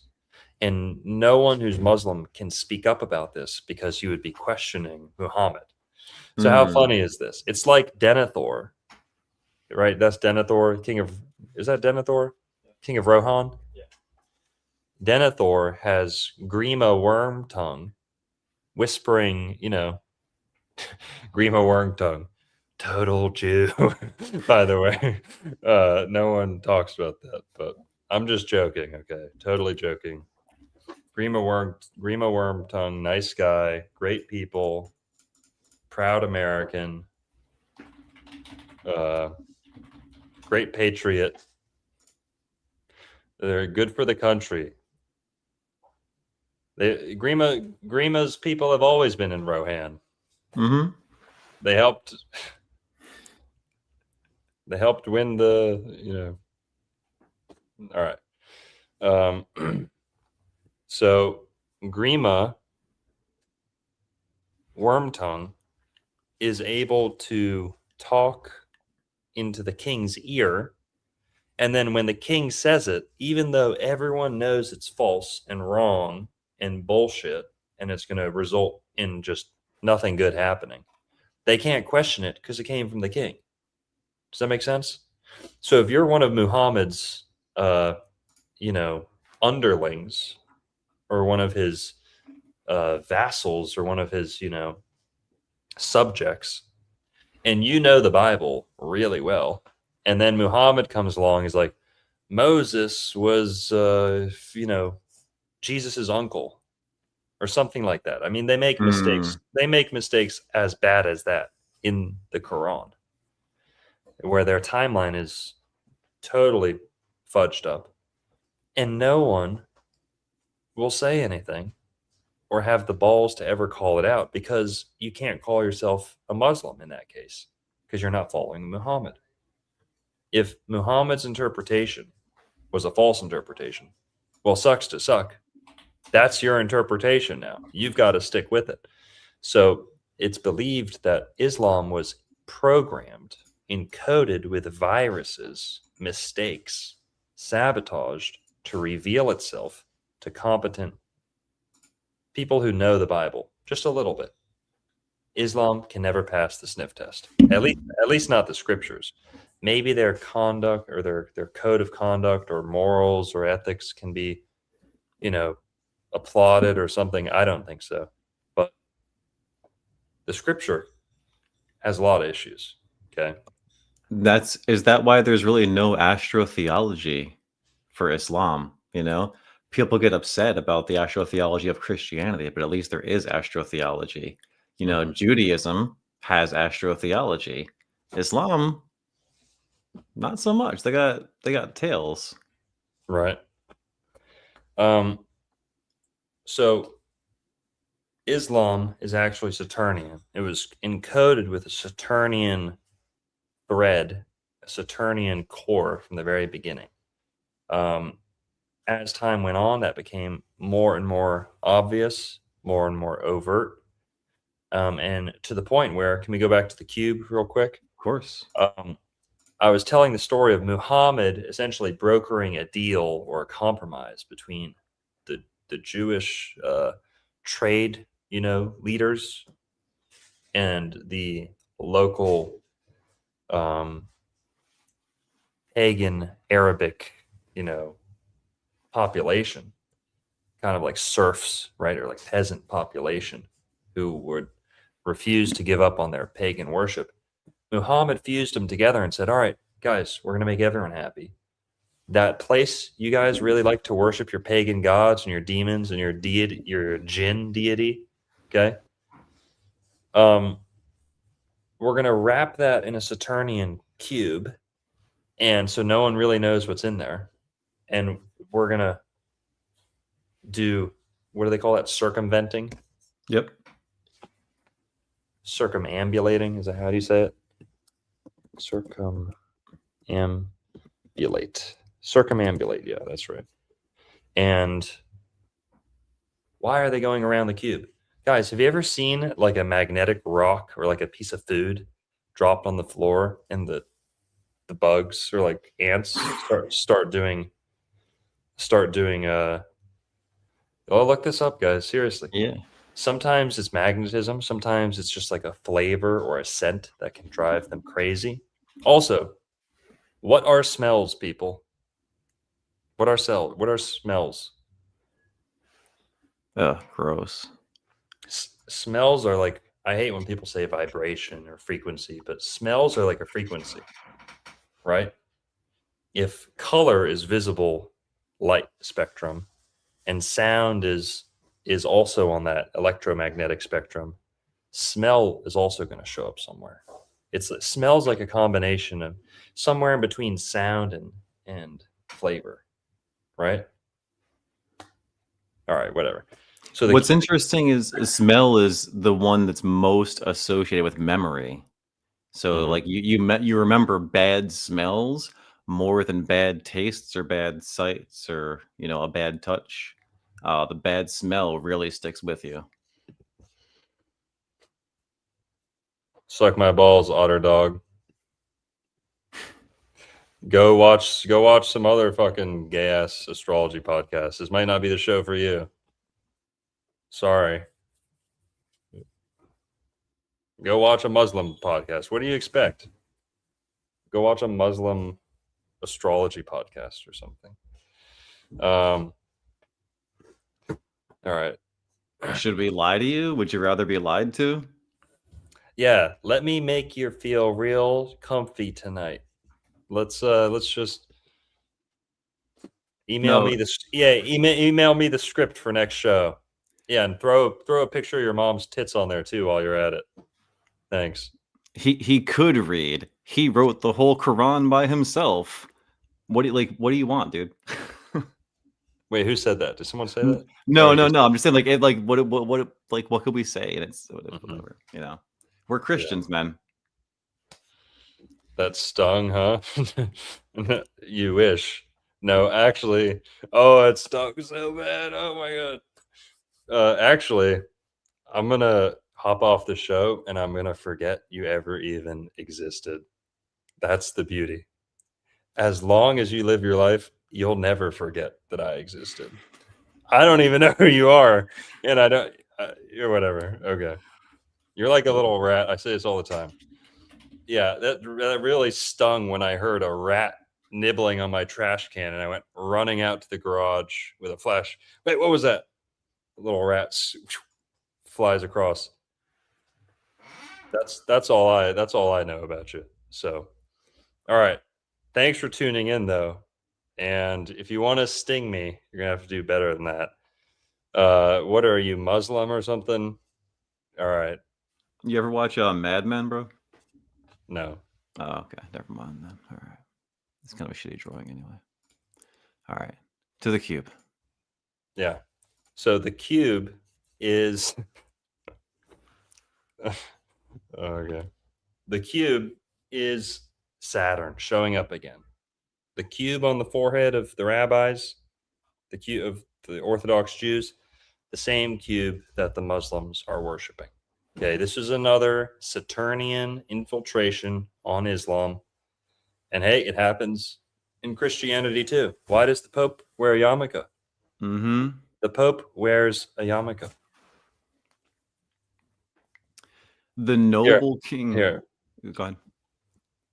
No, never mind. It's okay. No, what's up? What's up? You say here what? No, nothing. Okay. Never But yeah, mind. the noble king wears his crown over his third eye, whereas the corrupted king wears his crown over his crown chakra. Yeah. Exactly. This is called a lodestone. Nice. Lodestone. Shout out to Benji. Shout out to the Archivist. The Archivist YouTube channel. He was live a couple days ago. He's big on the lodestone. We've done a couple shows about that. And lodestone. Let me look up Saturn and lodestone. I forget some of the great connections he makes. But essentially, like,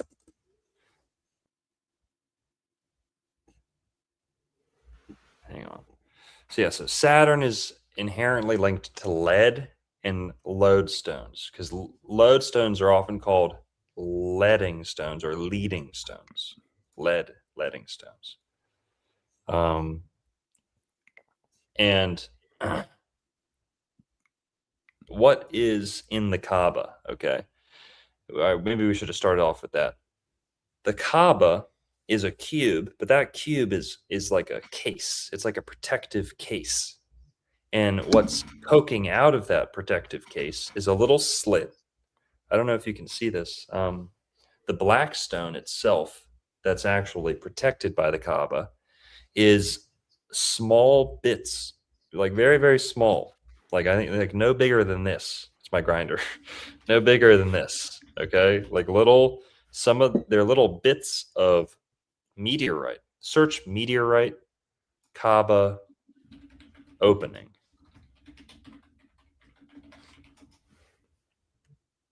Yep, top right.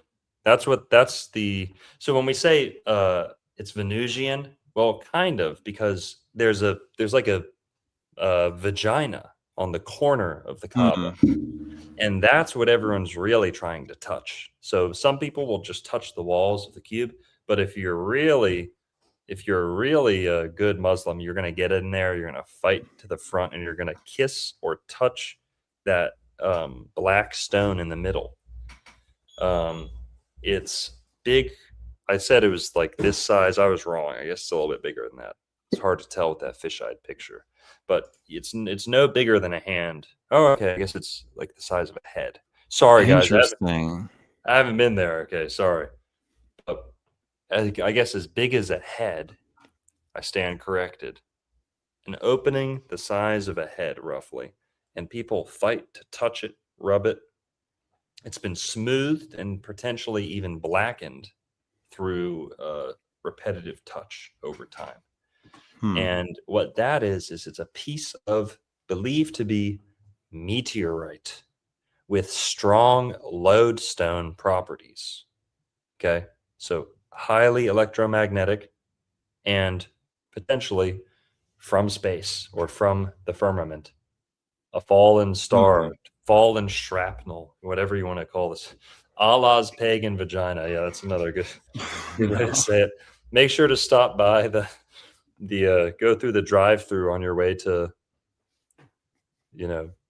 make sure to take the drive-through at the cube. But okay, it comes from space. Did you know that? You know how in Mormonism they talk about like, oh, every person's going to get their own planet and their own solar system, and Yep. did you know that they took that from Jewish mysticism? No, I did not. Judaism believes that in the Messianic age, when the whole world is redeemed or resurrected, that each human, each soul is going to get their own world. Their own world. And when they looked up at the stars, they would say each star is its own world.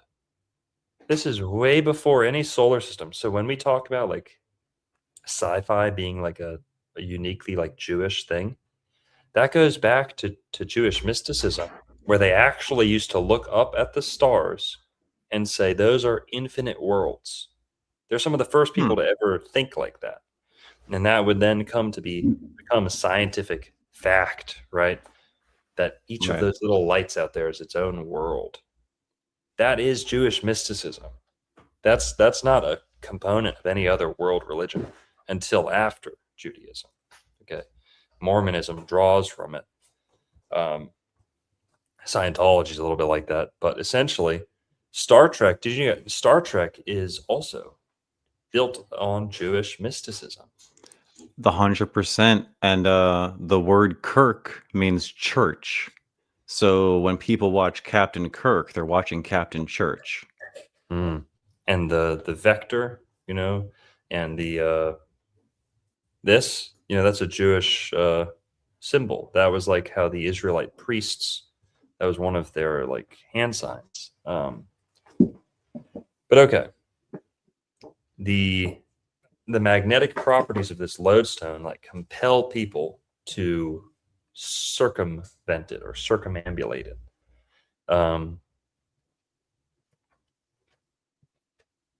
Okay. So let's see what else. What else can we say? That's the Saturnian cube of Islam. And yeah, what else?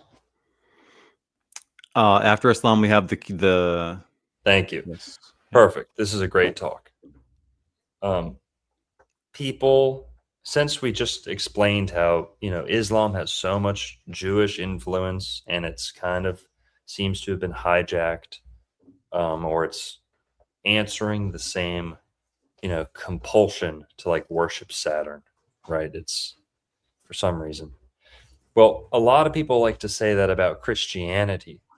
A lot of people think, and we've already talked about it a little bit, say Christianity is just another Saturnian religion, guys. All three Abrahamic religions are just Saturnian psyops. I don't believe that. I don't think that's true at all. I think you're really missing the point if you think that. Mm-hmm. The cross is the unfolding, the unraveling of the Saturnian cube. Okay, make sure we're interpreting this correctly. Yes, the cross is constructed from the cube, but it's not the same as the cube, right? Bye-bye. Thank you. Good night. The Saturnian cube is unfolded. If the Saturnian cube represents the imprisonment of the soul into matter, the material world, the matrix, okay, the inescapable, what's the word? The unavoidable, inescapable confines of this universe, then the cross is the unfolding of that. Cross is the unfolding. It is the unraveling, the deconstruction, and I would argue the freeing, the liberation of the soul from matter. You deconstruct time, you deconstruct matter. Christianity is the most transcendental, literally transcendental, to the truest definition of the word, transcendental, meaning you literally rise above, transcend. It's not even close. Christianity is the most transcendental. So with this cube, guys, let's not be retarded and say, oh, the cross is just the cube. Well, how are they different? What are we to make of the difference? Okay, that's what I think is important. Thoughts on the cube, Merlin? Yeah, it literally is the expansion of the of, like we were saying, like the expansion of the cube, and like again, Christianity is the expansive religion, and the cube is compact, right? We were talking about how the Saturn is constricting, right?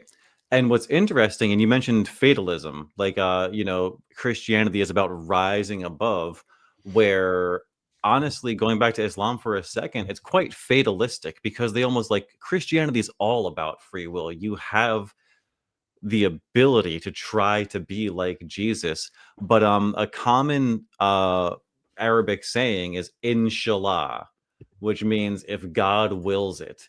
And that almost like is like a surrendering. Oh, I can't help it. I'm sitting here, like at the poo-poo festival. My life isn't great, but so I'm going to die one day. It's very fatalistic. Whereas, Christianity does provide that ability to rise above. But of course, it all, does go through God's will.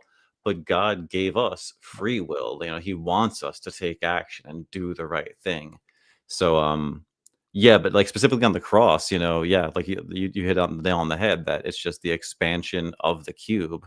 The Jupiterian symbol, like I was drawing on the screen earlier, the Saturn symbol, guys, is a cross over a semicircle, and that's constricting. It's very small. Whereas the Jupiterian circle leaves room for expansion. There's room to grow with this circle. It can be a big old circle. So you can see that too manifesting in the cube and the cross, right? The cube is small, the cross is large. Yeah. Yeah. What else? What other pictures you got? Oh, that's a good one. Oh yeah, the Gnostic cross. This is cool. This is just like the cross you were looking at, except this one is encoded with astrology too. And what's cool about the Gnostic cross and driving the point that Longo has been making, this is going to drive it home, right? On each side of the cross. So like what you see here, guys, there's like a north, east, south, and west, above and below. Now, right? Okay, well, first off, what's on the below side? The moon. Other side, the above, Mercury. So those are two ends of the mind. And Longo was saying before, the moon's at the bottom, it's the root chakra. So at the bottom of the Gnostic cross is the moon.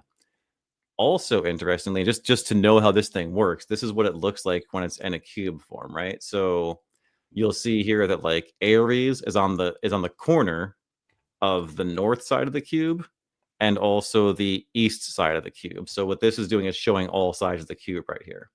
However, going back for a second, right? So each side is ruled by a planet. but one planet's missing because there are 2 luminaries and 5 planets in the sky. You've got Mars, you've got Venus, you've got the moon, you've got Saturn, or rather not Saturn. You have the sun, you have Jupiter, and then you have Mercury. Which planet is missing from the Gnostic cube? Saturn, because the cube is Saturn. And yes, indeed, think outside the cube, expand that cube, right? Yep. But the cube is Saturn. That's why Saturn's not on Yep. the cube. It is the Now, cube. Saturn, when we say satyr or satyr, that's a goat, right? Or a goat being. Mhm. And Capricorn, ruled by Saturn, the goat. Box, cube is a box, right? Bok means goat. Mm. Bok beard, that's the goat's beard. Bok beer is goat beer, like drinking beer. So beards, drinking beer. If you know Bok, you'll know that Bok means goat. Box is another Saturnian word, therefore. So, yeah, and you're That's right. That's a awesome. good point about Saturn missing from the cross. And then what we've got too is if you want to get into with the Lamb and Ram of God stuff, making some of those connections, if we still got the time for it. Yeah, let's focus on Buddha. If we got to squeeze in anything, let's focus on Buddha a little bit.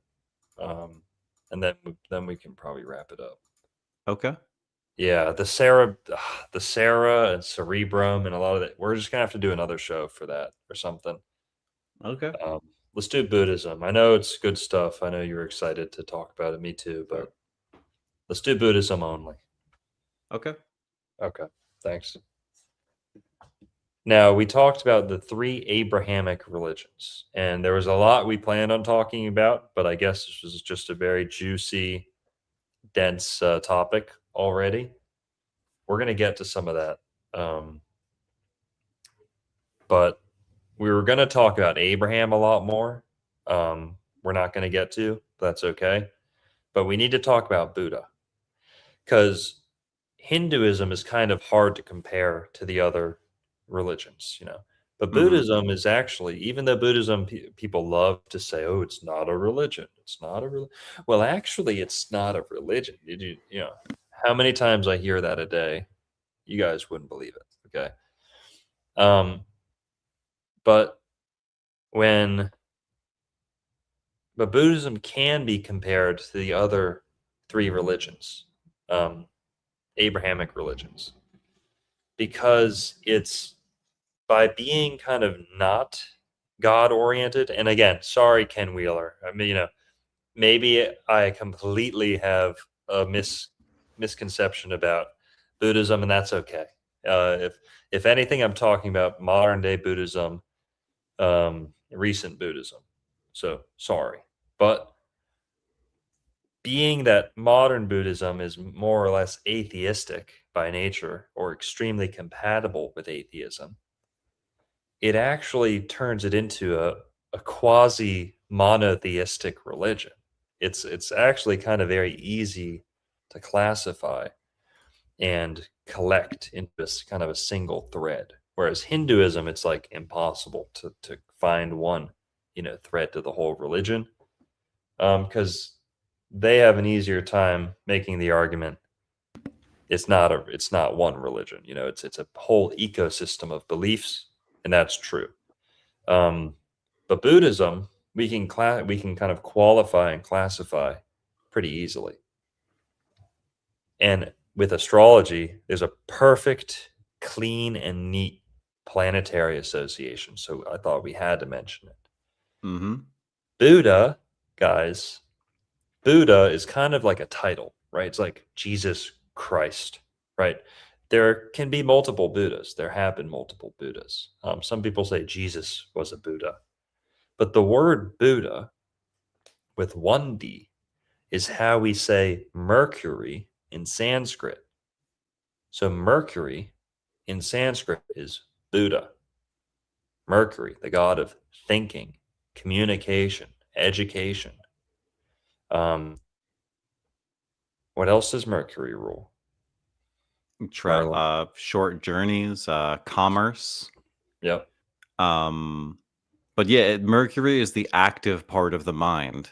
So much about Buddhism is trying to shut off the active part of the mind, conquering the Mercury. Astrologically, the mind is composed of two planetary bodies. You've got Mercury, ruling the active thinking part of the mind. That's why it's air and earth, because it takes those airy, active thoughts and grounds them in your earthy head.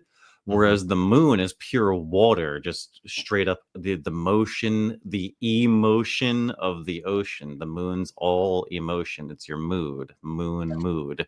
N and D are both very down negative letters. So you swap the N to the D, moon, mood.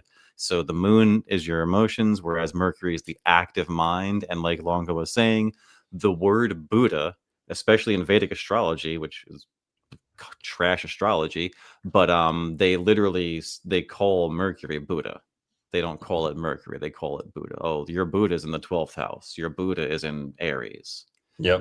And they're off by a sign because it's shit astrology, but they do call it that. Now, when they joke that Buddha's fat, who knows what a Buddha belly is? Okay. You ever heard someone say Buddha belly, right? Like a little pot belly. Oh yeah. Okay. What's being highlighted there is the Mercury chakra. The Mercury chakra. The lower belly. Okay. Venus and Mercury. The Mercury chakra and the Venus chakra, but especially the Mercury one. Yeah, kind of a bulging belly. It's kind of like Jesus pointing to his third eye or bleeding out of his, forehead, or highlighting that part of the body. Well, all right, guys. Buddha belly. Yeah. Yeah, you see that? It's like below the belly button. It's like the Mercury chakra. Yeah, absolutely. Yeah. Fits perfectly. So yeah, Buddha is mercurial. So remember, we're not reducing these guys to just a planet and we're not saying, oh, they didn't exist. They're just actually this planet. No, I guess what we're kind of saying is Gautama was team Buddha. He was mercurial. His ministry was mercurial. He's aligned with Mercury by name, by virtue, whatever. Jesus is aligned with Jupiter. He's not just Jupiter. He's not just the sun. He's aligned with both of these hero archetypes. If anything, he has no choice but to be identified with them because he exceeds them in virtue. He exceeds them. Okay? Jesus is the only person to ever exceed the sun in discipline, in warmth, in abundance, in virtue, right? If the sun is the model of what a great man can be, and only one person ever did better than the sun, then Jesus is forever associated with the sun. Okay? All the other sun gods fell. Go find, yes. Oh, Jesus is just Apollo. Jesus is just Helios. No, all those fucking losers fell or sinned or did something. They had a fall from grace. Each of those people lost or were humbled, or not Jesus. Okay.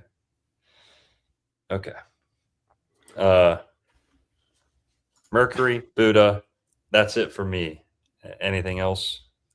No, it's crazy. And people it's this fucking retard in the chat is like, oh, you guys think Buddha's Mercury? We didn't make that up, you fucking room temperature IQ retard. Okay? Buddha literally is Mercury.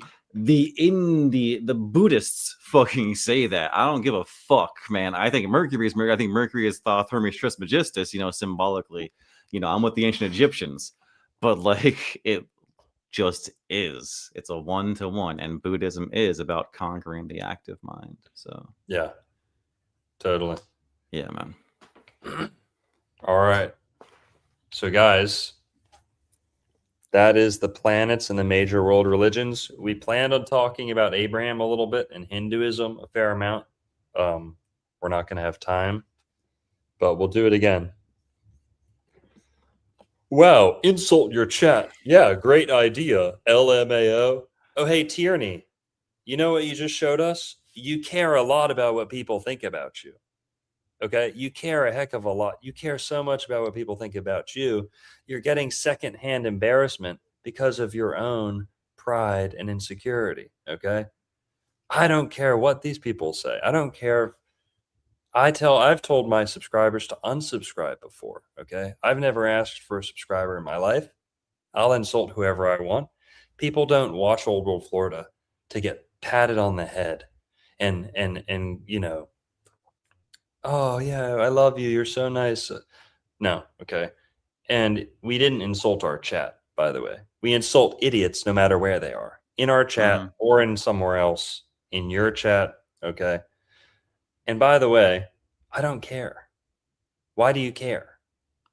If someone's disrespecting us or nipping at our heels or tugging on our sleeves, and they're disrespectful and they're not watching the whole show, okay, and their question's been answered 10 times already in the show, then screw them.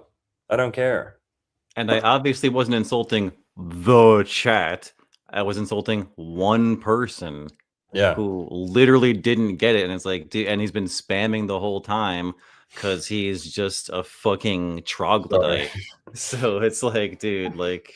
And Tyranny, I don't mean to pick on you. Okay, I'm sorry. We actually share. If that's your last name, we share a last name. Okay, maybe we're kin. I'm not trying to pick on you. And you were being very lighthearted when you said it, but. That's not integrity. That's the opposite of integrity, is bending to your chat's will, bending to making everyone in the chat happy all the time. No, I don't care. Okay. Pick your customers. Don't beg for customers or beg for support. Pick your supporters, whatever. All right. If you can put up with me, I'd rather have people who can put up with me. Okay. Not people who want me to make them happy or, keep their feelings or blah, blah, blah, blah, blah. Whatever. All right. And honestly, I think it's more honest and authentic to be insulting sometimes to your chat instead of, if you're always kissing everyone's ass, that's not authentic. Yo, Longo, did you mention a code in the Quran? I mentioned that it was encoded or like sabotaged with faulty information. Yeah. That's what I meant. It was encoded with something like that. Gotcha. They didn't know what encoded meant, I guess. Okay. I don't know about like a Da Vinci Code type thing. Maybe there is. I don't know. I was referring more to like the sabotaging, purposeful sabotaging. Yeah. Of it. All right, guys.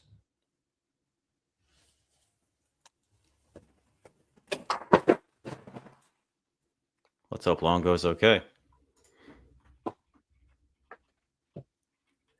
What do we got?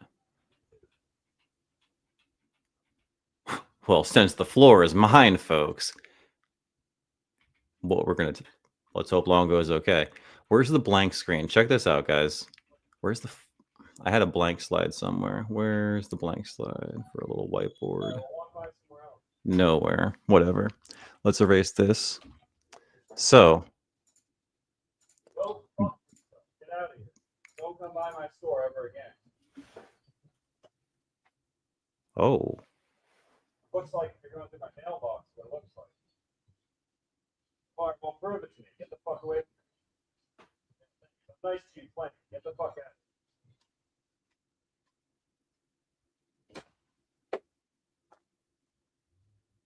Yeah, sorry about the strobe warning, guys. My apologies. I was trying to find a blank slide. Yo, is your mailbox all right, dude? What happened? Oh, could you hear that? Yeah, a little bit, dude.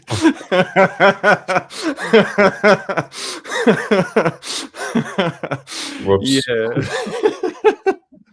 You let him fucking have it, dude. Homeless person going through our mailbox. Yeah. On our door. So All right. Sheesh. Sorry. Okay, that was. I didn't think you guys could hear me. Sorry. You're good, man.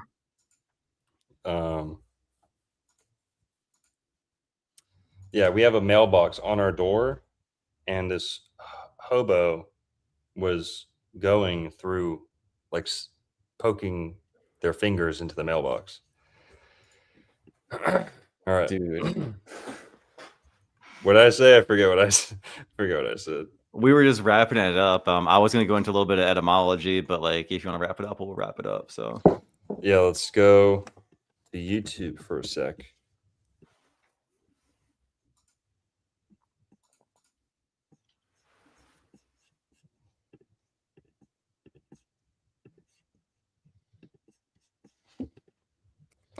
Wise Wizard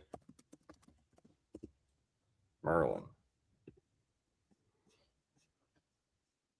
Guys, if you aren't already, go subscribe to Wise Wizard Merlin on YouTube. Merlin's channel. He had a good stream earlier today. Saturn's fall in Aries. Go support. Make sure you subscribe. And also, go check out my backup channel, Dr. Narco Longo. Both these links are in the chat, in the YouTube chat.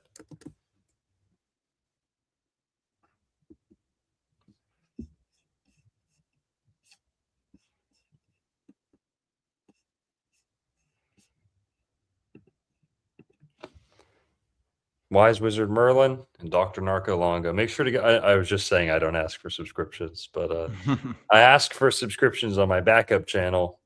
If you're subscribed to Old World Florida, maybe you should subscribe to my other channel.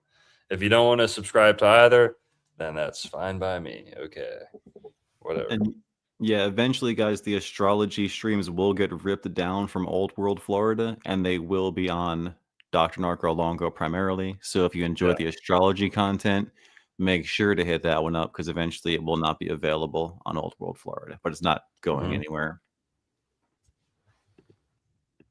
Yeah, good point. All right, guys. Thanks for tuning in. Hope you enjoyed this. And we might do a part 2 of the stuff we couldn't fit in. There's definitely some good material. Peace. Peace out. Have a good night. Oh, wait, hang on. Talk for a couple more seconds. Let me cue the music up. Yeah, sure. So we got a banger song coming at you. What and just next episode? I know we said we'll maybe do part 2, but what other ideas do we have for upcoming episodes? Ooh, we're gonna spoil everybody. Sure. So I mean, stuff we have coming up. We have Uranus, the Genius Janitor. Well, that's gonna be a redux of that one.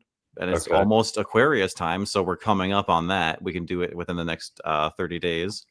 Then we're looking also at we're going to start getting into, guys, the casting couch. Again, the whole idea is that you cast a chart and you cast people for roles.